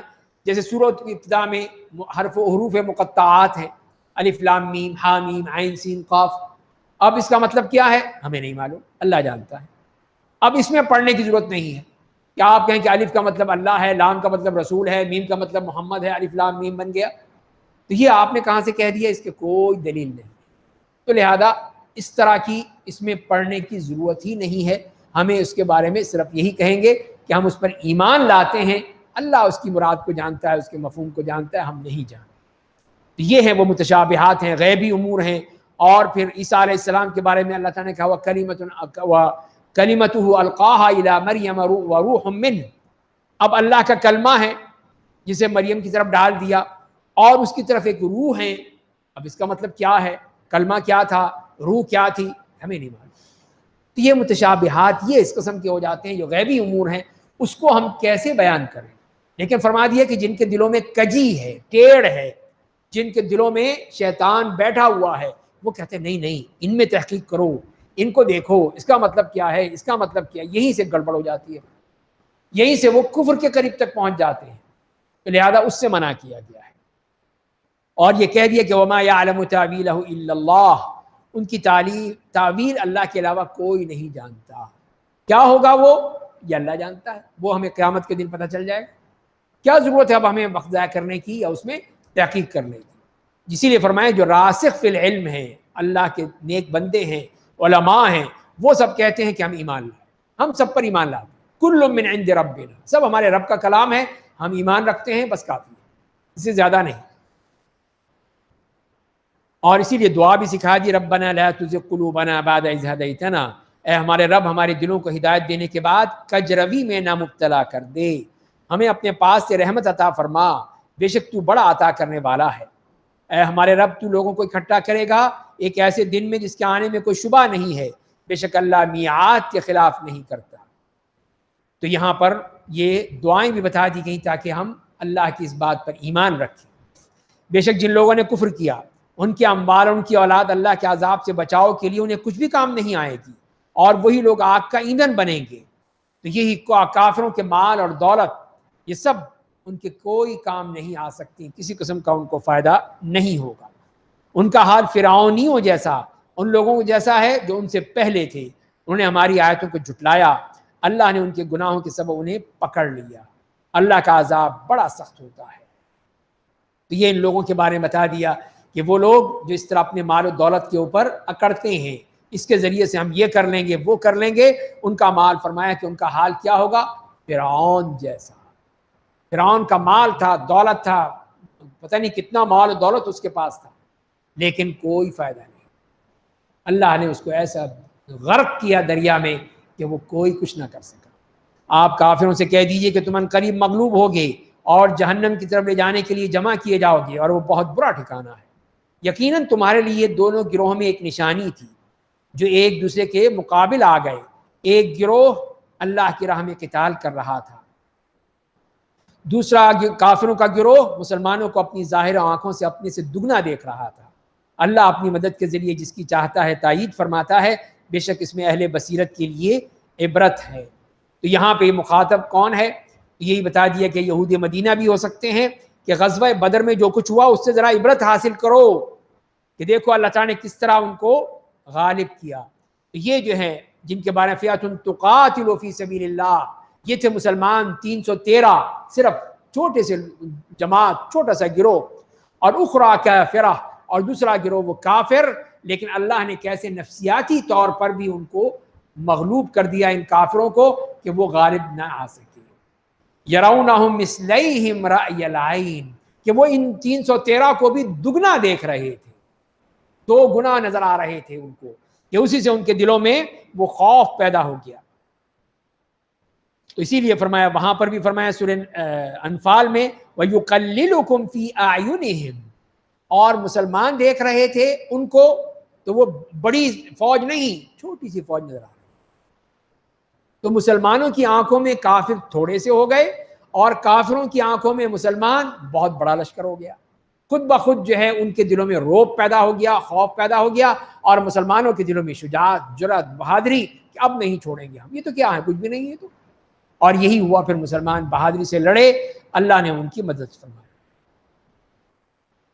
لوگوں کے لیے خواہشات کی محبت خوبصورت بنا دی گئی ہے، یعنی عورتوں کی محبت، بیٹوں کی محبت، سونے اور چاندی کے خزانوں کی محبت، پلے ہوئے گھوڑوں، چوپایوں، کھیتیوں کی محبت، یہ ساری چیزیں دنیاوی زندگی کا سامان ہے. اچھا ٹھکانہ تو اللہ کے پاس ہے. تو یہ وہ چیزیں بتا دی، دنیا کی چیزیں کہ جس کو انسان پسند کرتا ہے، چاہتا ہے، اور اس کے لیے کوششیں کرتا ہے.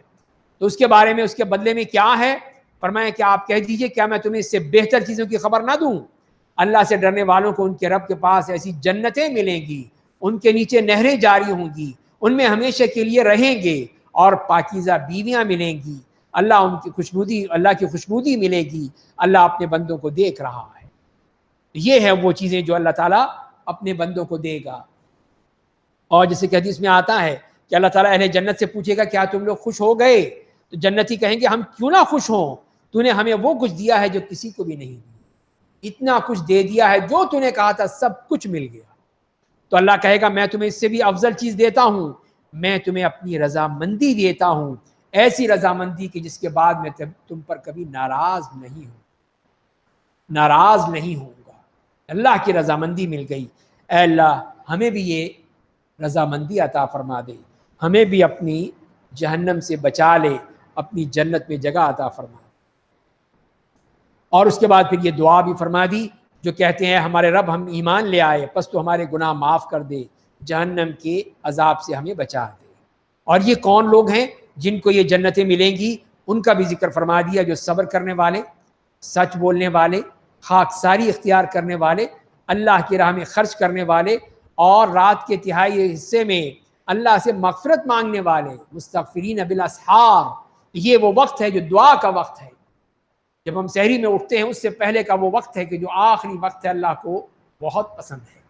اس میں جو اللہ تعالیٰ سے مانگتا ہے تو اللہ تعالیٰ آسمان دنیا پر نزول فرماتے ہیں اور یہ کہتے ہیں کوئی مانگنے والا ہے جسے میں دوں، کوئی دعا مانگنے والا ہے جس کی دعا قبول کر لوں، کوئی مغفرت چاہنے والا ہے اس کی میں مغفرت کر دوں۔ تو اس وقت تو اللہ تعالیٰ اپنی بندوں کو ندا دیتے ہیں، منادی کرتے ہیں، لیکن ہم سو رہے ہوتے ہیں۔ اس وقت اٹھیں، اللہ سے مانگیں، یقیناً اللہ دے گا۔ شہد اللہ انہ لا الہ الا ہو، اللہ گواہی دیتا ہے کہ اس کے علاوہ کوئی معبود نہیں، اور فرشتے اور اہل علم گواہی دیتے ہیں کہ وہ اپنے احکام میں عدل پر قائم ہے، اس کے علاوہ کوئی معبود نہیں جو عزت والا اور حکمت والا ہے۔ بے شک دین برحق اللہ کے نزدیک اسلام ہے، اور اہل کتاب نے ان کے پاس علم آ جانے کے بعد حسد و عناد کی وجہ سے مخالفت کی، اور جو اللہ کی آیتوں کا انکار کرے گا تو اللہ بہت جلد حساب لینے والا ہے۔ تو فرما دیا کہ اسلام کے علاوہ اور کوئی دین قابل قبول نہیں ہے، صرف اور صرف یہ ہے دین، یہ قابل قبول ہے، اس کے علاوہ اور جو کوئی بھی لے کر آئے گا اس کے منہ پر مار دیا جائے گا۔ فَإِنْ حَاجُّوكَ فَقُلْ أَسْلَمْتُ وَجْهِيَ لِلَّهِ، پس اگر وہ لوگ آپ کے سامنے جھگڑیں تو آپ کہہ دیجئے کہ میں نے تو اپنا سر اللہ کے سامنے جھکا دیا ہے، اللہ میرے ماننے والوں نے بھی، اور آپ اہل کتاب اور مشرکین عرب سے کہہ دیجئے کیا تم لوگوں نے بھی اپنا سر اللہ کے سامنے جھکا دیا ہے؟ پس اگر وہ اسلام لے آئیں تو ہدایت پالیں گے، اور اگر وہ گردانی کریں گے تو آپ کی ذمہ داری صرف پیغام پہنچا دینا ہے، اللہ اپنے بندوں کو دیکھ رہا ہے۔ اور اس طرح اللہ تعالیٰ نے بتا دیا کہ اس کی حقانیت، اس دین کی حقانیت، کہ میں بھی اس کو مانتا ہوں، میرے جو ساتھی ہیں مومن ہیں وہ بھی مانتے ہیں، تو کافروں تم بھی مانتے ہو کہ نہیں مانتے؟ ان کو بھی دعوت ہے کہ وہ بھی آئیں اور اس دین کو قبول کر لیں۔ بے شک جو لوگ اللہ کی آیتوں کا انکار کرتے ہیں، انبیاء کرام کو ناحق قتل کرتے ہیں، ان لوگوں کو قتل کرتے ہیں جو عدل و انصاف کا حکم دیتے ہیں، انہیں آپ دردناک عذاب کی خوشخبری دے دیجیے۔ تو یہی مراد اس سے یہود ہیں۔ ان لوگوں نے زکریہ علیہ السلام، ان کے بیٹے یحییٰ علیہ السلام کو قتل کیا، حزقیل علیہ السلام کو قتل کیا، اور حضرت عیسیٰ علیہ السلام کو انہوں نے قتل کرنا چاہا اور اپنے ذام میں یہ سمجھا کہ ہم نے قتل کر دیا ان کو بھی۔ یہ ہے وہ بدترین قسم کے لوگ، یہ یہودی، کہ جن کے بارے میں فرمایا جا رہا ہے انہیں آپ دردناک عذاب کی خوشخبری دے دیجیے۔ یہی وہ لوگ ہیں جن کے اعمال دنیا اور آخرت میں ضائع ہو گئے، ان کا کوئی مددگار نہیں ہوگا۔ کیا آپ نے ان لوگوں کو نہیں دیکھا جنہیں اللہ کی کتاب کا ایک حصہ ملا؟ انہیں اللہ کی کتاب کی طرف بلایا جاتا ہے تاکہ ان کے درمیان فیصلہ کر دے، پھر ان کی ایک جماعت اس سے اعراض کرتے ہوئے لوٹ جاتی ہے۔ تو یہ بھی مراد وہ یہودی ہیں کہ جو کہ اللہ کی کتاب اپنی تورات کو کا کچھ حصہ دیا گیا، لیکن ماننے کو تیار نہیں ہے، مانتے نہیں ہیں اس کو بھی۔ اور خاص واقعے کی طرف اشارہ بھی ہو سکتا ہے کہ جس میں یہود مدینہ اپنے دو زانیوں کو لے کر، ایک مرد اور ایک عورت کو، اور رسول اللہ صلی اللہ علیہ وسلم کے پاس آئے، آپ نے رجم کا حکم دے دیا، انہوں نے انکار کر دیا کہ نہیں ہماری کتاب میں تو نہیں ہے، ہم تو نہیں مانتے۔ تو آپ نے کہا کہ ٹھیک ہے لاؤ، پھر تورات لاؤ دکھاؤ۔ تو انہوں نے جلدی سے اس پہ، پڑھنے والے نے اس پہ ہاتھ رکھ لیا، اس آیت پہ ہاتھ رکھ لیا جس پہ رجم کا ذکر تھا۔ یہ ان کی بدماشی تھی۔ تو حضرت عبداللہ ابن سلام جو یہودی تھے پہلے مسلمانوں نے کہا ہاتھ اٹھا کر دکھائیں، یہ لکھی ہوئی آیت۔ تو اس طرح پھر وہ ان کے بارے میں فرما دیا کہ یہ وہ لوگ ہیں جو اس طرح اپنی آیت کو بھی چھپاتے ہیں۔ وہ کتمان حق کے بارے میں ہم پچھلی آیات میں پڑھ چکے ہیں۔ تو لہذا فرمایا کہ یہ لوگ ہیں، ان کی ایک جماعت اس سے اعراض کرتے ہوئے لوٹ جاتی ہے، نہیں مانتے، نہ مانے، لیکن اللہ تعالیٰ نے ہر بات بتا دی ہے۔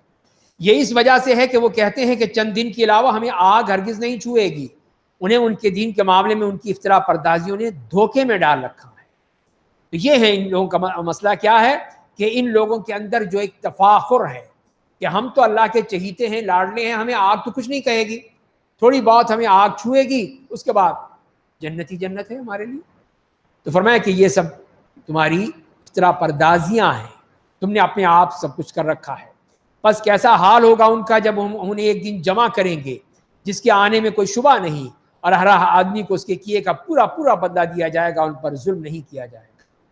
اور پھر آپ سے کہا گیا کہ آپ کہہ دیجئے کہ اے اللہ، اے میرے اللہ حقیقی بادشاہی کے مالک، تو جسے چاہتا ہے بادشاہی عطا کرتا ہے، جسے چاہتا ہے بادشاہی چھین لیتا ہے، جسے چاہتا ہے عزت دیتا ہے، جسے چاہتا ہے ذلیل بنا دیتا ہے. تمام بھلائیاں تیرے ہاتھ میں ہیں، بے شک تو ہر چیز پر قادر ہے. تو یہ طریقہ دعا سکھلایا ہے اور یہ بتایا ہے کہ حقیقی بادشاہت اللہ کی، اور کسی کے پاس کچھ نہیں ہے، صرف وہی اس بات پر قادر ہے کہ جس کو عزت دے، جس کو ذلت دے، یہ سب اس کا معاملہ ہے، دنیا والے کسی کو نہیں دے سکتے. تو ہی رات کو دن میں اور دن کو رات میں داخل کرتا ہے، زندہ کو مردہ سے، مردہ کو زندہ سے نکالتا ہے، اور تو جسے چاہتا ہے بے حساب روزی دیتا ہے. یہ سب تیری قدرت ہے، تو جس طرح چاہے کرے. مومنوں کے لیے مناسب نہیں ہے کہ مومنوں کے بجائے کافروں کو دوست بنائیں، اور جو ایسا کرے گا اس کا اللہ سے کوئی تعلق نہیں ہوگا، مگر یہ کہ ان کو ان کے شر سے بچنا مقصود ہو. اللہ تمہیں اپنے ذات سے ڈراتا ہے، اللہ ہی کی طرف لوٹ کر تمہیں جانا ہے. تو ان سے دوستی سے منع کر دیا گیا. ایک مومن کافر کا دوست نہیں ہو سکتا، ان سے دوستی نہیں کر سکتا سوائے اس حالت میں کہ کوئی اپنا کوئی ایسا کام ہو جس میں جان بچانی ہو یا کوئی اور مسئلہ حل کرنا ہو، تو وہاں صرف ان کے شر بچنے کے لیے کیا جا سکتا ہے. ان سے دوستی یا ان سے ہمدردی اس سے زیادہ نہیں، کہ ان سے محبت ہو یہ نہیں ہو سکتا. آپ کہہ دیجئے کہ تم چاہے اپنے سینے کی باتوں کو چھپاؤ یا ظاہر کرو، اللہ تو انہیں جانتا ہے، اور جو کچھ آسمان اور زمین میں ہے انہیں جانتا ہے. اللہ ہر چیز پر قادر ہے. اور پھر قیامت کے دن فرمایا اس دن کو یاد کرو جب ہر شخص اپنی کی نیکیوں کو اپنے سامنے پائے گا، اپنے کیے ہوئے گناہوں کو بھی پائے گا. چاہے گا کاش ان بد اعمالیوں اور اس کے درمیان بہت ہی دوری ہوتی. اللہ تمہیں اپنے ذات سے ڈراتا ہے اور اللہ اپنے بندوں پر مہربان ہے. یہ ہے کہ اس دن دونوں چیزیں سامنے آ جائیں گی، دونوں پلڑے واضح ہوں گی. جو من ثقلت موازینہ تو یہی اس کے لیے ہے کہ پھر اس کے لیے تو عیشت راضیہ ہے کہ اس کا پلڑا بھاری ہو. اور دوسری طرف پلڑا ہلکا ہو گیا فَأُمُّهُ هَاوِيَةٌ، پھر تو بربادی ہی بربادی. اس کے بعد فرمایا قُلْ إِن كُنتُمْ تُحِبُّونَ اللَّهَ فَاتَّبِعُونِي يُحْبِبْكُمُ اللَّهُ. آپ کہہ دیجئے اگر تم اللہ سے محبت کرتے ہو تو میری اتباع کرو، اللہ تم سے محبت کرے گا اور تمہارے گناہ معاف کر دے گا. اللہ بڑا معاف کرنے والا اور رحم کرنے والا ہے. تو یہ ہے نبی کریم صلی اللہ علیہ وسلم کی اتباع سے محبت ملے گی. رسول اللہ سے محبت کرنا، آپ کی اتباع کرنے سے اللہ کی محبت مل جائے. تو یہ کتنا بڑا یہ معاملہ ہے کہ ہم ذرا سی باتوں میں اتباع رسول چھوڑ دیتے ہیں، سنت کو چھوڑ دیتے ہیں، تو پھر محبت کہاں ملے گی؟ پھر اللہ تعالیٰ ہم سے محبت کیسے کرے گا؟ ہم نے تو اس کے نبی سے محبت نہیں کی، اس کی سنت سے محبت نہیں کی، اس کی اتباع نہیں کی، تو پھر محبت کیسے ملے گی؟ وہ نہیں مل سکتی. قُلْ اطیعوا اللَّهَ وَالرَّسُولَ، آپ کہہ دیجئے کہ اللہ اور اس کے رسول کی اطاعت کرو. اگر وہ منہ پھیر لیں تو اللہ کافروں سے محبت نہیں رکھتا. جو اللہ اور اس کے رسول کی اطاعت نہیں کرنا وہی تو کافر ہے. تو اسی لیے فرمایا ہے تو جو اللہ کافروں سے محبت نہیں کرتا ہے. اس کے بعد پھر جو عقیدہ تثلیث کے حوالے سے اس کی تردید ہو رہی ہے، اور اس میں پہلے حضرت مریم کا تذکرہ آ رہا ہے، وہ بیان کیا گیا یہاں پر. بے شک اللہ نے تمام دنیا کے لوگوں کے مقابلے میں آدم اور نوح اور آل ابراہیم اور آل عمران کو چن لیا، جو ایک دوسرے کی نسل سے ہیں. اللہ خوب سننے والا، بڑا جاننے والا ہے. جب عمران کی بیوی نے کہا اے میرے رب، میں نے تیرے لیے اپنے پیٹ کے بچے کی آزاد کر کے نظر مان لی ہے، تو میری طرف سے اسے قبول فرما لے، بے شک تو ہی خوب سننے والا، بڑا جاننے والا ہے. تو یہ عمران کی بیوی یعنی مریم علیہ السلام کی والدہ وہ تھی، ان کو حمل قرار نہیں پاتا تھا، تو انہوں نے دعا کی کہ اللہ مجھے بیٹا عطا کر. اللہ نے ان کی دعا قبول کر لی. جب حمل قرار پایا تو انہوں نے نظر مانی کہ میں اپنے بچے کو عبادت اور بیت المقدس کی خدمت کے لیے وقف کر دوں، یہ نظر مانی تھی. لیکن جب بچہ ہوا تو وہ بیٹی ہو گئی. یہی چیز فرمائی اللہ تعالیٰ نے کہ بس جب اس نے جنا تو کہا اے میرے رب، میں نے تو بچی جنا ہے. اور جو اس نے جنا ہے اللہ اسے خوب جانتا ہے، اور وہ لڑکا جس کی اس نے خواہش کی تھی اس لڑکی کے مانند نہیں جو اللہ نے اسے دیا ہے، اور میں نے اس کا نام مریم رکھا ہے، اور میں اسے اور اس کی اولاد کو مردود شیطان کے شر سے تیری پناہ میں دیتی ہوں۔ تو کہا ٹھیک ہے، لڑکا نہیں تو لڑکی ہی صحیح، اس کو بھی میں نے اللہ کی راہ میں دے دیا اور اس کو شیطان رجیم سے بچا لیا۔ اس لیے کہ جیسے کہ حدیث میں آتا ہے کہ جو بھی بچہ پیدا ہوتا ہے تو شیطان ضرور آ کے اس کو ضرور مس کرتا ہے، اس کو ضرور کچھ نہ کچھ وہ دیتا ہے تاکہ وہ چیخے چلائے روئے بولے، سوائے مریم کے ہاں جب بچہ پیدا ہوا تو یا مریم پیدا ہوئی تو اللہ تعالیٰ نے ان کو محفوظ رکھا، اس لیے کہ ان کی والدہ نے دعا کر لی تھی، اللہ نے ان کو محفوظ کر دیا۔ فَتَقَبَّلَهَا رَبُّهَا بِقَبُولٍ حَسَن، تو اس کے رب نے اسے شرف قبولیت بخشا، اس کی اچھی نشو و نما کی، اور زکریا کو اس کا کفیل بنایا۔ جب بھی زکریا ان کے پاس محراب میں جاتے، ان کے پاس کھانے کی چیزیں پاتے اور پوچھتے کہ اے مریم یہ چیزیں کہاں سے تیرے لیے آئی ہیں؟ وہ کہتی کہ یہ اللہ کے پاس سے، بے شک اللہ جسے چاہتا ہے بے حساب روزی دیتا ہے۔ یہ ہے اللہ کے دوستوں کی کرامات ہوتی ہیں۔ یہی کرامت تھی کہ وہ ان کے پاس گرمیوں کے موسم میں سردیوں کا پھل اور سردیوں کے موسم میں گرمیوں کا پھل آ جاتا تھا۔ جو پھل کہیں نہیں ہے وہ موجود ہے حضرت مریم کے پاس، اسی لیے حضرت زکریا پوچھ رہے ہیں یہ تمہارے پاس کہاں سے آ گیا؟ کہا کہ اللہ کی طرف سے آیا، اللہ دیتا ہے۔ تو یہی ان کی کرامت تھی کہ اللہ نے ان کو وہ پھل دیا۔ ہنالک دعا زکریا ربا، اسی جگہ اسی وقت زکریا نے اپنے رب سے دعا کی، اے میرے رب مجھے تو اپنے پاس سے اچھی اولاد عطا فرما، بے شک تو دعا کو سننے والا ہے۔ تو اس طرح مریم کو دے سکتا ہے پھل بغیر موسم کے، تو مجھے بھی تو دے سکتا ہے، مجھے اولاد دے دے۔ تو فوراً دعا کی۔ یہ ہے نیک بندے، فوراً اللہ کے حضور سجدہ ریز ہو گئے، اللہ سے دعا مانگ رہے ہیں۔ تو فرشتوں نے انہیں آواز دی جبکہ وہ محراب میں کھڑے نماز پڑھ رہے تھے کہ اللہ آپ کو یحییٰ کی بشارت دے رہے ہیں۔ بیٹا بھی دے دیا اور نام بھی رکھ دیا اللہ نے کہ نام یہ ہے اس کا، یہ تمہارا بیٹا ہوگا، یحییٰ اس کا نام ہوگا، جو اللہ کے کلمہ عیسیٰ کی تصدیق کرنے والا سردار پاک باز اور صالح نبی ہوگا۔ یہ ہے اللہ کی طرف سے کتنا بڑا انعام۔ ادھر دعا کی اور ادھر وہ قبول ہو گئی۔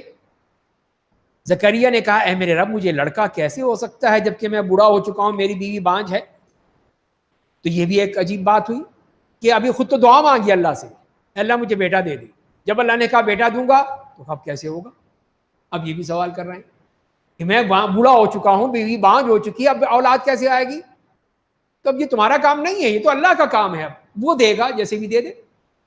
بڈھے ہو گئے چاہے 100 سال کے ہو گئے، دینے کا قادر ہے، دے سکتا ہے۔ لیکن اللہ نے دیکھیے ان کو دے دیا۔ زکریا نے کہا اے میرے رب مجھے لڑکا کیسے ہو سکتا ہے جبکہ میں بوڑھا ہو چکا ہوں، میری بیوی بانجھ ہے۔ کہا اسی طرح اللہ جو چاہتا ہے کرے، تمہیں پریشان ہونے کی ضرورت نہیں ہے۔ کہا اے میرے رب میرے لیے کوئی نشانی مقرر کر دے۔ کہا تمہاری نشانی یہ ہوگی کہ تم 3 دن تک لوگوں سے صرف اشارے سے بات کر سکو گے۔ یہ ہے نشانی، زبان سے نہیں، اشارے سے صرف۔ اپنے رب کو کثرت سے یاد کرو، شام کو اور صبح کو اس کی تسبیح بیان کرو۔ اب یہ تو حضرت زکریا علیہ السلام کا واقعہ ہو۔ اب آ گیا حضرت مریم کا معاملہ۔ اور جب فرشتوں نے کہا اے مریم اللہ نے تمہیں برگزیدہ بنایا، تمہیں پاک کیا اور سارے جہان کی عورتوں کے مقابلے میں تمہیں چن لیا، اور جیسے کہ حدیث میں بھی آتا ہے کہ دنیا کی سب سے بہتر عورت مریم ہے اور خدیجہ بنت خویلد ہے، اور دوسری اس میں آتا ہے کہ جو کامل عورتیں ہیں وہ اس میں مریم بنت عمران ہے اور آسیہ زوجت فرعون ہے اور خدیجہ بنت خویلد ہے، اور عائشہ کی فضیلت عورتوں پر اس طرح ہے جیسے سرید کی فضیلت دوسرے کھانوں پر ہوتی ہے۔ تو یہی چیز اللہ نے بتائی کہ کس طرح ان کو اللہ نے کیسا اونچا مقام دیا۔ یا مریم اقنتی لربک واسجدی وارکعی مع الراکعین، اے مریم تم اپنے رب کے لیے خاکساری اختیار کرو، سجدہ کرو، رکوع کرنے والوں کے ساتھ رکوع کرو۔ یہ غیب کی خبریں ہیں جو ہم آپ کو بذریعہ وحی بتا رہے ہیں، اور آپ ان کے پاس اس وقت نہیں تھے جب وہ اپنے قلم بطور قرآن نہر اردن میں ڈال رہے تھے کہ مریم کی کفالت کون کرے گا، اور جب وہ آپس میں جھگڑ رہے تھے تو آپ ان کے پاس موجود نہیں تھے۔ یہ اللہ نے بتا دیا کہ آپ کو کوئی علم نہیں تھا غیب کا، یہ سب اللہ نے آپ کو بتایا ہے۔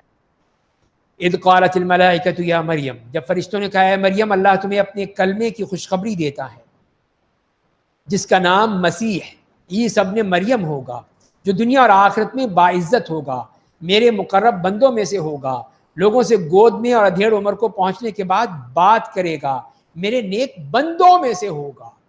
یہ بندہ کہا ہے، بیٹا نہیں کہا کہ میرا بیٹا ہوگا، نہیں۔ تو یہی اللہ تعالیٰ کی طرف سے ہی بتایا جا رہا ہے کہ عیسائیوں کے عقائد یہ کیا ہیں؟ یہ ہیں مسیح جو عیسی ابن مریم ہیں، مریم کے بیٹے ہیں، اور دنیا اور آخرت میں اللہ کے مقرب بندے ہیں، اور ان کی تمام یہ معجزات بھی بتا دیے۔ قالت ربی انا یکون لی ولد، مریم نے کہا اے میرے رب مجھے لڑکا کیسے ہو سکتا ہے، میرے ہاں اولاد کیسے ہو سکتی ہے، مجھے تو کسی انسان نے چھوا تک بھی نہیں ہے۔ کہا اسی طرح اللہ جو چاہتا ہے پیدا کرتا ہے، جب کسی چیز کا فیصلہ کر لیتا ہے تو وہ کہتا ہے ہو جا، وہ ہو جاتی ہے، کن فیکون۔ اللہ اسے کتاب کا علم، حکمت اور تورات و انجیل دے گا، اور رسول بنا کر بنی اسرائیل کی طرف بھیجے گا، جو ان سے کہے گا میں تمہارے پاس تمہارے رب کی طرف نشانی لے کر آیا ہوں، وہ یہ کہ میں مٹی سے پرندے کی شکل بناؤں گا، پھر اس میں پھونک ماروں گا تو اللہ کے حکم سے پرندہ ہو جائے گا، اور میں اللہ کے حکم سے مادرزاد اندھے کو اور برس والے کو ٹھیک کر دوں گا، ہاتھ پھیرتے سب ٹھیک ہو جاتے، مردوں کو زندہ کر دوں گا، جو کچھ تم کھاتے ہو اور اپنے گھروں میں جمع کرتے ہو ان کی تمہیں خبر دوں گا، اگر تم ایمان والے ہو اس میں تمہارے لیے ایک نشانی ہے۔ یہ تھے ان کے معجزات جو اللہ نے ان کو دیے تھے حضرت عیسیٰ علیہ السلام کو۔ وَمُصَدِّقًا لِمَا بَيْنَ يَدَيَّ مِنَ التَّوْرَاتِ، اور مجھ سے پہلے جو تورات نازل ہوئی ہے اس کی میں تصدیق کرنے والا ہوں، اور تاکہ میں تمہارے لیے بعض ان چیزوں کو حلال کر دوں جو تم پر حرام کر دی گئی تھی، اور میں تمہارے رب کی طرف سے نشانی لے کر آیا ہوں، پس تم اللہ سے ڈرو اور میری اطاعت کرو، بے شک اللہ میرا بھی اور تمہارا بھی رب ہے۔ یہ ہے اصل حقیقت، میرا بھی تمہارا بھی رب ہے، اب نہیں ہے، رب ہے۔ تو انہوں نے سمجھا کہ یہ تو باپ ہے، باپ بیٹا روح القدس کا جو انہوں نے تثلیث کا عقیدہ کر دیا اس کی ساری نفی ہو گئی، سب بالکل ختم ہو گیا کہ رب کہا ہے اب نہیں کہا ہے، تو بس اسی کی عبادت کرو، یہی سیدھی راہ ہے۔ بس عیسیٰ نے جب ان کی جانب کفر کو بھانپ لیا تو کہا کہ اللہ کی خاطر میری کون مدد کرے گا؟ تو حواریوں نے کہا کہ ہم اللہ کے مددگار ہیں، ہم اللہ پر ایمان لے آئے ہیں، ارے عیسیٰ آپ گواہ رہیے کہ ہم لوگ مسلمان ہیں۔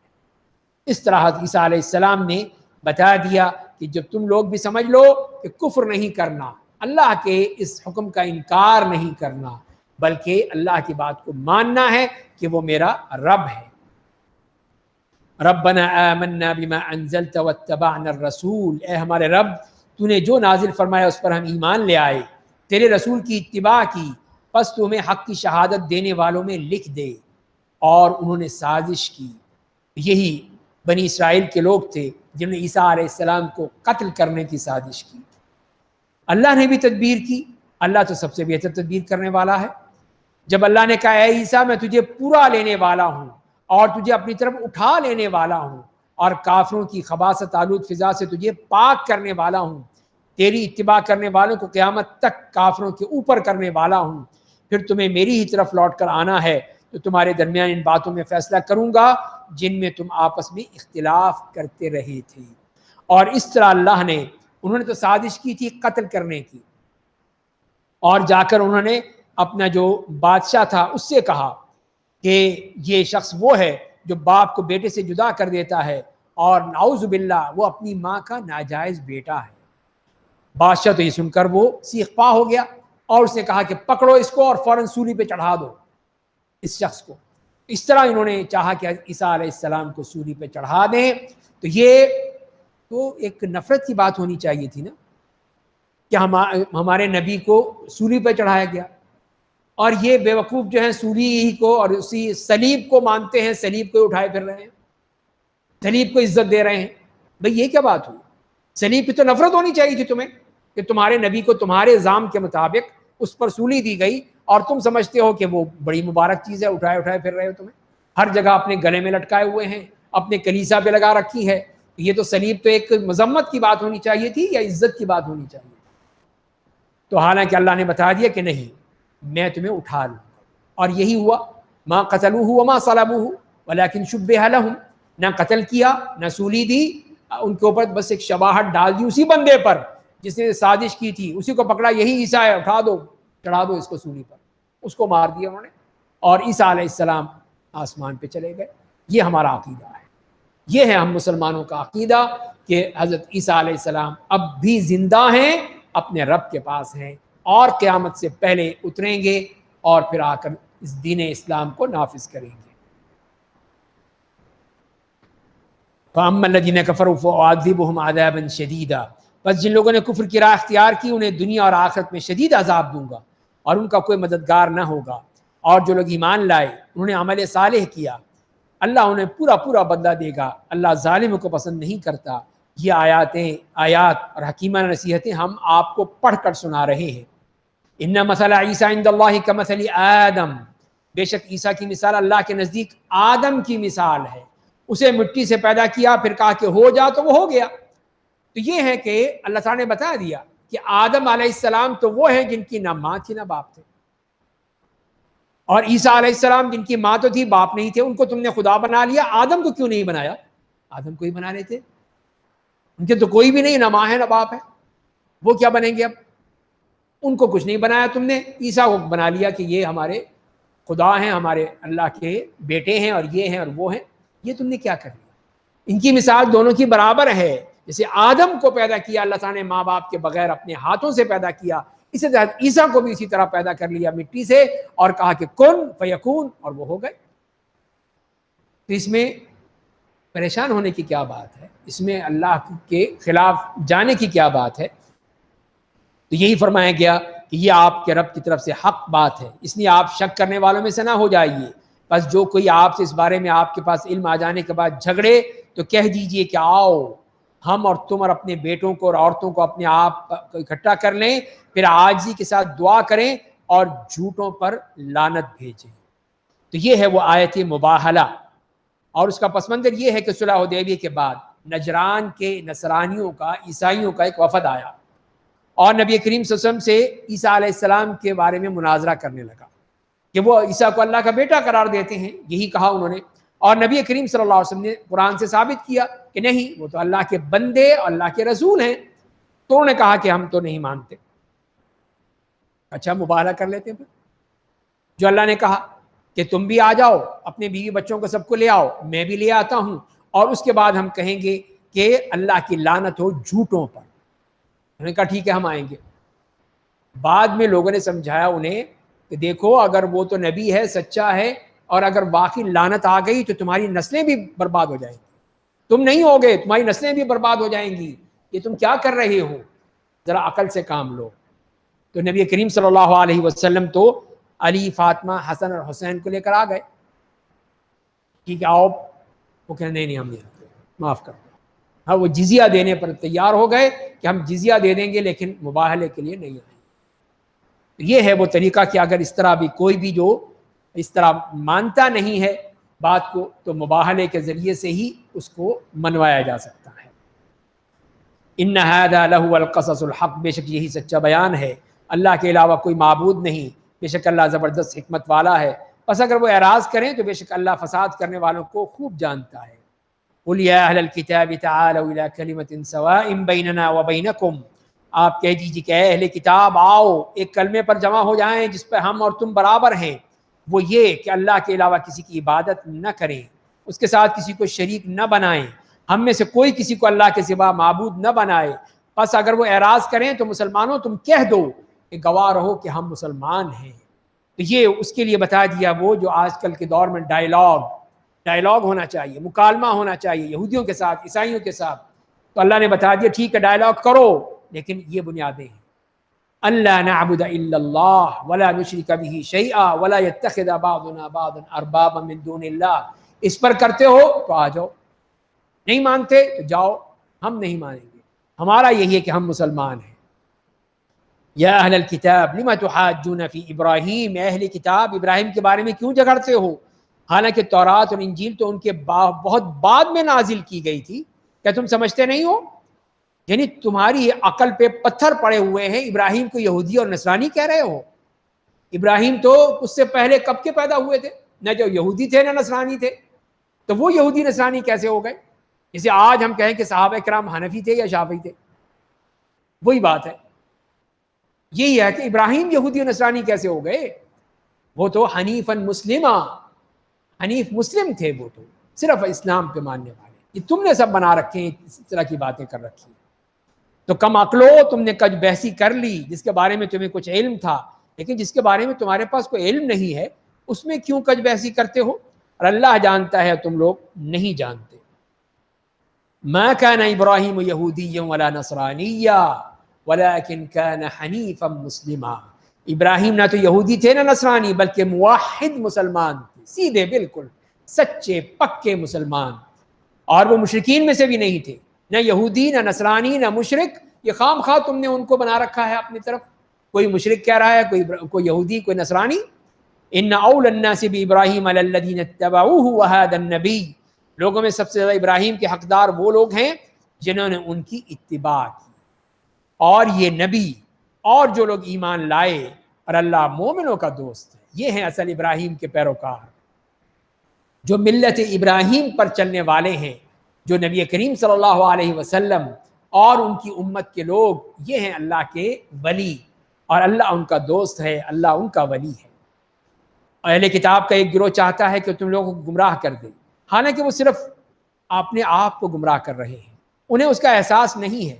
یعنی ان کی پوری خواہش ہے کہ کس طرح تمہیں برباد کرے، تمہیں گمراہ کرے. اے اہل کتاب، تم اللہ کی آیتوں کا کیوں انکار کرتے ہو حالانکہ تم ان کی حقانیت کی گواہی دیتے رہے ہو؟ اے اہل کتاب، تم حق و باطل کو کیوں خلط ملط کر دیتے ہو اور جانتے ہوئے حق کو چھپاتے ہو؟ یہی حق اور باطل کو گڈ مڈ کر دینا تاکہ سمجھ میں ہی نہ آئے، کنفیوز ہو جائیں لوگ. اور اہل کتاب کے گروہ نے کہا کہ اے ایمان والو، جو کچھ تم پر اترا ہے اس پر تم لوگ دین چڑھے ایمان لے آؤ اور شام کے وقت انکار کر دو، شاید کہ وہ لوگ اپنے دین سے پھر جائیں. تو یہ ان کی ایک اور سازش. اس کا مقصد یہ تھا کہ سیدھے سادے جو مسلمان ہیں ان کے دلوں میں اسلام کی صداقت کے بارے میں شبہ پیدا کریں. تو انہوں نے آپس میں یہ طے کیا کہ ان کے کچھ افراد یعنی یہودیوں کے صبح کو تو ایمان لے آئیں اور شام کو کہنے نہیں ہم نے ایمان لائے. تو مسلمان کہیں دیکھو اہل کتاب یہ کام کر رہے ہیں، اس کا مطلب ہے کوئی گڑبڑ ہے. تو یہاں سے ان کے دلوں میں شک پیدا کرو، شک و شبہات پیدا کرو. یہ ان کا معاملہ ہے. تو یہی چیز انہوں نے کہی جو اللہ تعالیٰ نے یہاں پہ بیان کر دی گئی کہ یہ سارا معاملہ ان کی سازشیں ہیں، اور تم لوگ صرف اسی پر اعتماد کرو جو تمہارے دین کی اتباع کرتا ہے. آپ کہہ دیجئے کہ اصل ہدایت تو اللہ کی ہدایت ہے، اور یہ ہرگز نہ مانو کہ کسی کو ویسا ہی دین دیا جائے گا جیسے کہ تمہیں دیا گیا ہے، یا وہ لوگ تمہارے رب کے پاس تم سے جھگڑیں گے. آپ کہہ دیجئے کہ فضل تو اللہ کے ہاتھ میں ہے، جسے چاہتا ہے عطا کرتا ہے. اللہ بڑا وسعت والا، بڑا جاننے والا ہے. تو اصل ہدایت اللہ کی ہدایت، جسے چاہتا ہے اپنی رحمت کے ساتھ خاص کر دیتا ہے. اللہ فضل عظیم والا ہے. اب اہل کتاب کی ایک اور بات، اہل کتاب میں سے بعض ایسے ہوتے ہیں جنہیں اگر ایک خزانے کا امین بنا دو گے تو تمہیں لوٹا دیں گے، اور ان میں سے بعض ایسے ہوتے ہیں کہ اگر ایک دینار کا بھی امین بنا دو گے تو تمہیں نہیں لوٹائیں گے مگر یہ کہ ان کے سر پر سوار رہو. یہ اس لیے کہ وہ کہتے ہیں کہ ان ان پڑھوں کے ساتھ بددیانتی کرنے سے ہمارے اوپر کوئی گناہ نہیں ہے، اور اللہ کے بارے میں جانتے ہوئے کذب بیانی کرتے ہیں. تو یہاں پہ ان کے بارے میں فرمایا یہودیوں کے بارے میں کہ یہودیوں میں سے کچھ لوگ تو وہ ہیں کہ آپ ان کو پورے خزانہ دے دیں تو ٹھیک ہے دے دیں گے، اور کچھ یہ ہیں اتنے بخیل ہیں، کنجوس ہیں، خائن ہیں، غدار ہیں کہ ایک درہم بھی دیں گے، ایک دینار بھی دیں گے تو واپس نہیں دیں گے، کھا جائیں گے، اور کہیں گے کہ ان امیین کے ساتھ دھوکہ دینے میں ہم پر کوئی حرج نہیں ہے، جو مرضی کر لیں. اپنوں کو یہودی دھوکہ مت دو لیکن ان کو ضرور دھوکہ دو، مسلمانوں کو دھوکہ دو، مسلمانوں کو لوٹ لو، کھا جاؤ ان کو، ان کے اوپر ہمارے اوپر کوئی فرق نہیں پڑتا، کوئی حرج نہیں. اسی لیے ساری دنیا کی دولت اکٹھی کر کے وہ بنے ہوئے ہیں اس میں ورلڈ بینک میں اور IMF میں، جو کھا رہے ہیں وہ اسی لیے کہ مسلمانوں کا ہم پیسہ کھا لیں کوئی فرق نہیں پڑتا. بلا من اوفى بعهده واتقى فإن الله يحب المتقين. ہاں ضرور گناہ ہوگا. جو شخص اپنا عہد پورا کرے گا، اللہ سے ڈرے گا تو اللہ متقیوں سے محبت رکھتا ہے. جو تم کر رہے ہو اس کے تمہیں ضرور بھگتنا پڑے گا، لیکن اللہ کے نیک بندے وہ ایسا نہیں کرتے. ان الذين يشترون بعهد الله، بے شک وہ لوگ جو اللہ سے کیے ہوئے عہد اور اپنی قسموں کے بدلے میں کوئی معمولی قیمت قبول کر لیتے ہیں، آخرت میں ان کا کوئی حصہ نہیں ملے گا. اللہ ان سے بات تک نہیں کرے گا، قیامت کے دن ان کی طرف سے نظر اٹھا کر بھی نہیں دیکھے گا. نہ انہیں پاک کرے گا، ان کے لیے دردناک عذاب ہو۔ تو یہ ہے اللہ کی طرف سے ایسے لوگوں کے لیے جو اللہ کے عہد کو خریدتے ہیں، بیچتے ہیں اور اس کے بدلے میں تھوڑا سا پیسہ لے لیتے ہیں۔ یعنی ان کا مطلب یہ ہوا کہ جو اللہ کی آیات ہیں، اللہ کا عہد ہے، اس کی تو کوئی قیمت ہو ہی نہیں سکتی، اس کی قیمت ہو نہیں سکتی، اور یہ کیا کر رہے ہیں؟ دنیا کے پیسے لے کے بیچ رہے ہیں، اللہ کی آیات کو بیچ رہے ہیں۔ وَإِنَّ مِنْهُمْ لَفَرِيقًا يَلْوُونَ أَلْسِنَتَهُمْ، انہی یہودیوں کی ایک اور بات، ان میں بے شک ایسے لوگ بھی ہیں جو اپنی زبانوں کو کتاب پڑھتے ہوئے مروڑتے ہیں تاکہ تم لوگ اسے کتاب کا حصہ سمجھو، حالانکہ وہ کتاب کا حصہ نہیں ہوتا، اور کہتے ہیں وہ اللہ کی طرف سے نازل کردہ ہے، حالانکہ وہ اللہ کے پاس سے نہیں ہوتا، اور جانتے ہوئے اللہ کے بارے میں کذب بیانی کرتے ہیں، جھوٹ بولتے ہیں، لوگوں کو دکھاتے ہیں کہ دیکھو ہم بھی تورات پڑھ رہے ہیں، انجیل پڑھ رہے ہیں، اور پھر کہتے ہیں سب اللہ کی طرف سے، خود ہی لکھ لکھ کر، اور کہتے ہیں اللہ نے بھیجا ہے۔ یہ ما كان لبشر ان يؤتيه الله الكتاب والحكم والنبوة، یہ ناممکن ہے کہ اللہ ایک آدمی کو کتاب و حکمت اور نبوت دے اور پھر وہ لوگوں سے کہے کہ اللہ کو چھوڑ کر میرے بندے بن جاؤ، بلکہ وہ یہ کہے گا تم لوگ اللہ والے بن جاؤ، ربانی بن جاؤ، اس وجہ سے کہ تم لوگ دوسروں کو اللہ کی کتاب سکھاتے تھے اور خود بھی اسے پڑھتے تھے، اور یہ بھی ناممکن ہے کہ وہ تمہیں فرشتوں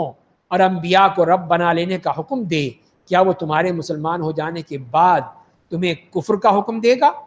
یہ نہیں ہو سکتا۔ ایک شخص جو ایمان لایا ہے، جس کو اللہ نے کتاب دی ہے، حکم دی، نبوت دی، وہ اپنی خدائی کا اعلان نہیں کرے گا، وہ تو تمہیں کہے گا اس کتاب پر ایمان لاؤ، یہ ہے اللہ کی کتاب، اس کو مانو۔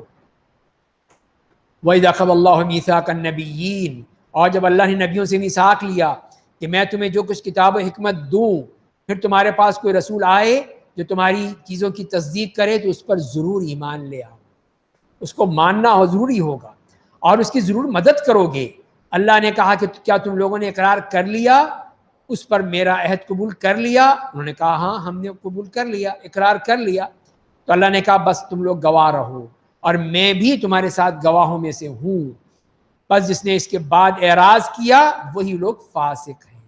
اس سے اللہ تعالیٰ نے تمام انبیاء کرام سے یہ وعدہ لیا تھا کہ کوئی اور نبی آئے گا تو تم نے اس کا ساتھ دینا ہے، اس کی مدد کرنی ہے، اس پر ایمان لانا ہے، یہ نہیں ہے کہ اس کو دشمنی کرو گے، نہیں۔ افا غیر دین اللہ یبغون، تو وہ کیا اللہ کے دین کے علاوہ کوئی دوسرا دین چاہتے ہیں؟ حالانکہ آسمان اور زمین میں جو کچھ ہے سب نے برضا اور بغیر رضا اسی کے درمیان اس کے سامنے گردن جھکا رکھا ہے، سب اسی کی طرف لوٹائے جائیں گے۔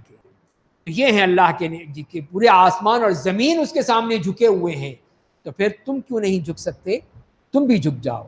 قل آمنا باللہ وما انزل علینا، آپ کہہ دیجئے کہ ہم اللہ پر ایمان لے آئے اور اس پر جو ہم پر نازل ہوا، اور جو ابراہیم، اسماعیل، اسحاق اور یعقوب اور ان کی اولاد پر نازل ہوا، اور جو موسیٰ، عیسیٰ اور دیگر نبیوں کو ان کے رب کی طرف سے دیا گیا، ہم ان کے درمیان کوئی تفریق نہیں کرتے، ہم اسی کے لیے اپنی گردن جھکائے ہوئے ہیں۔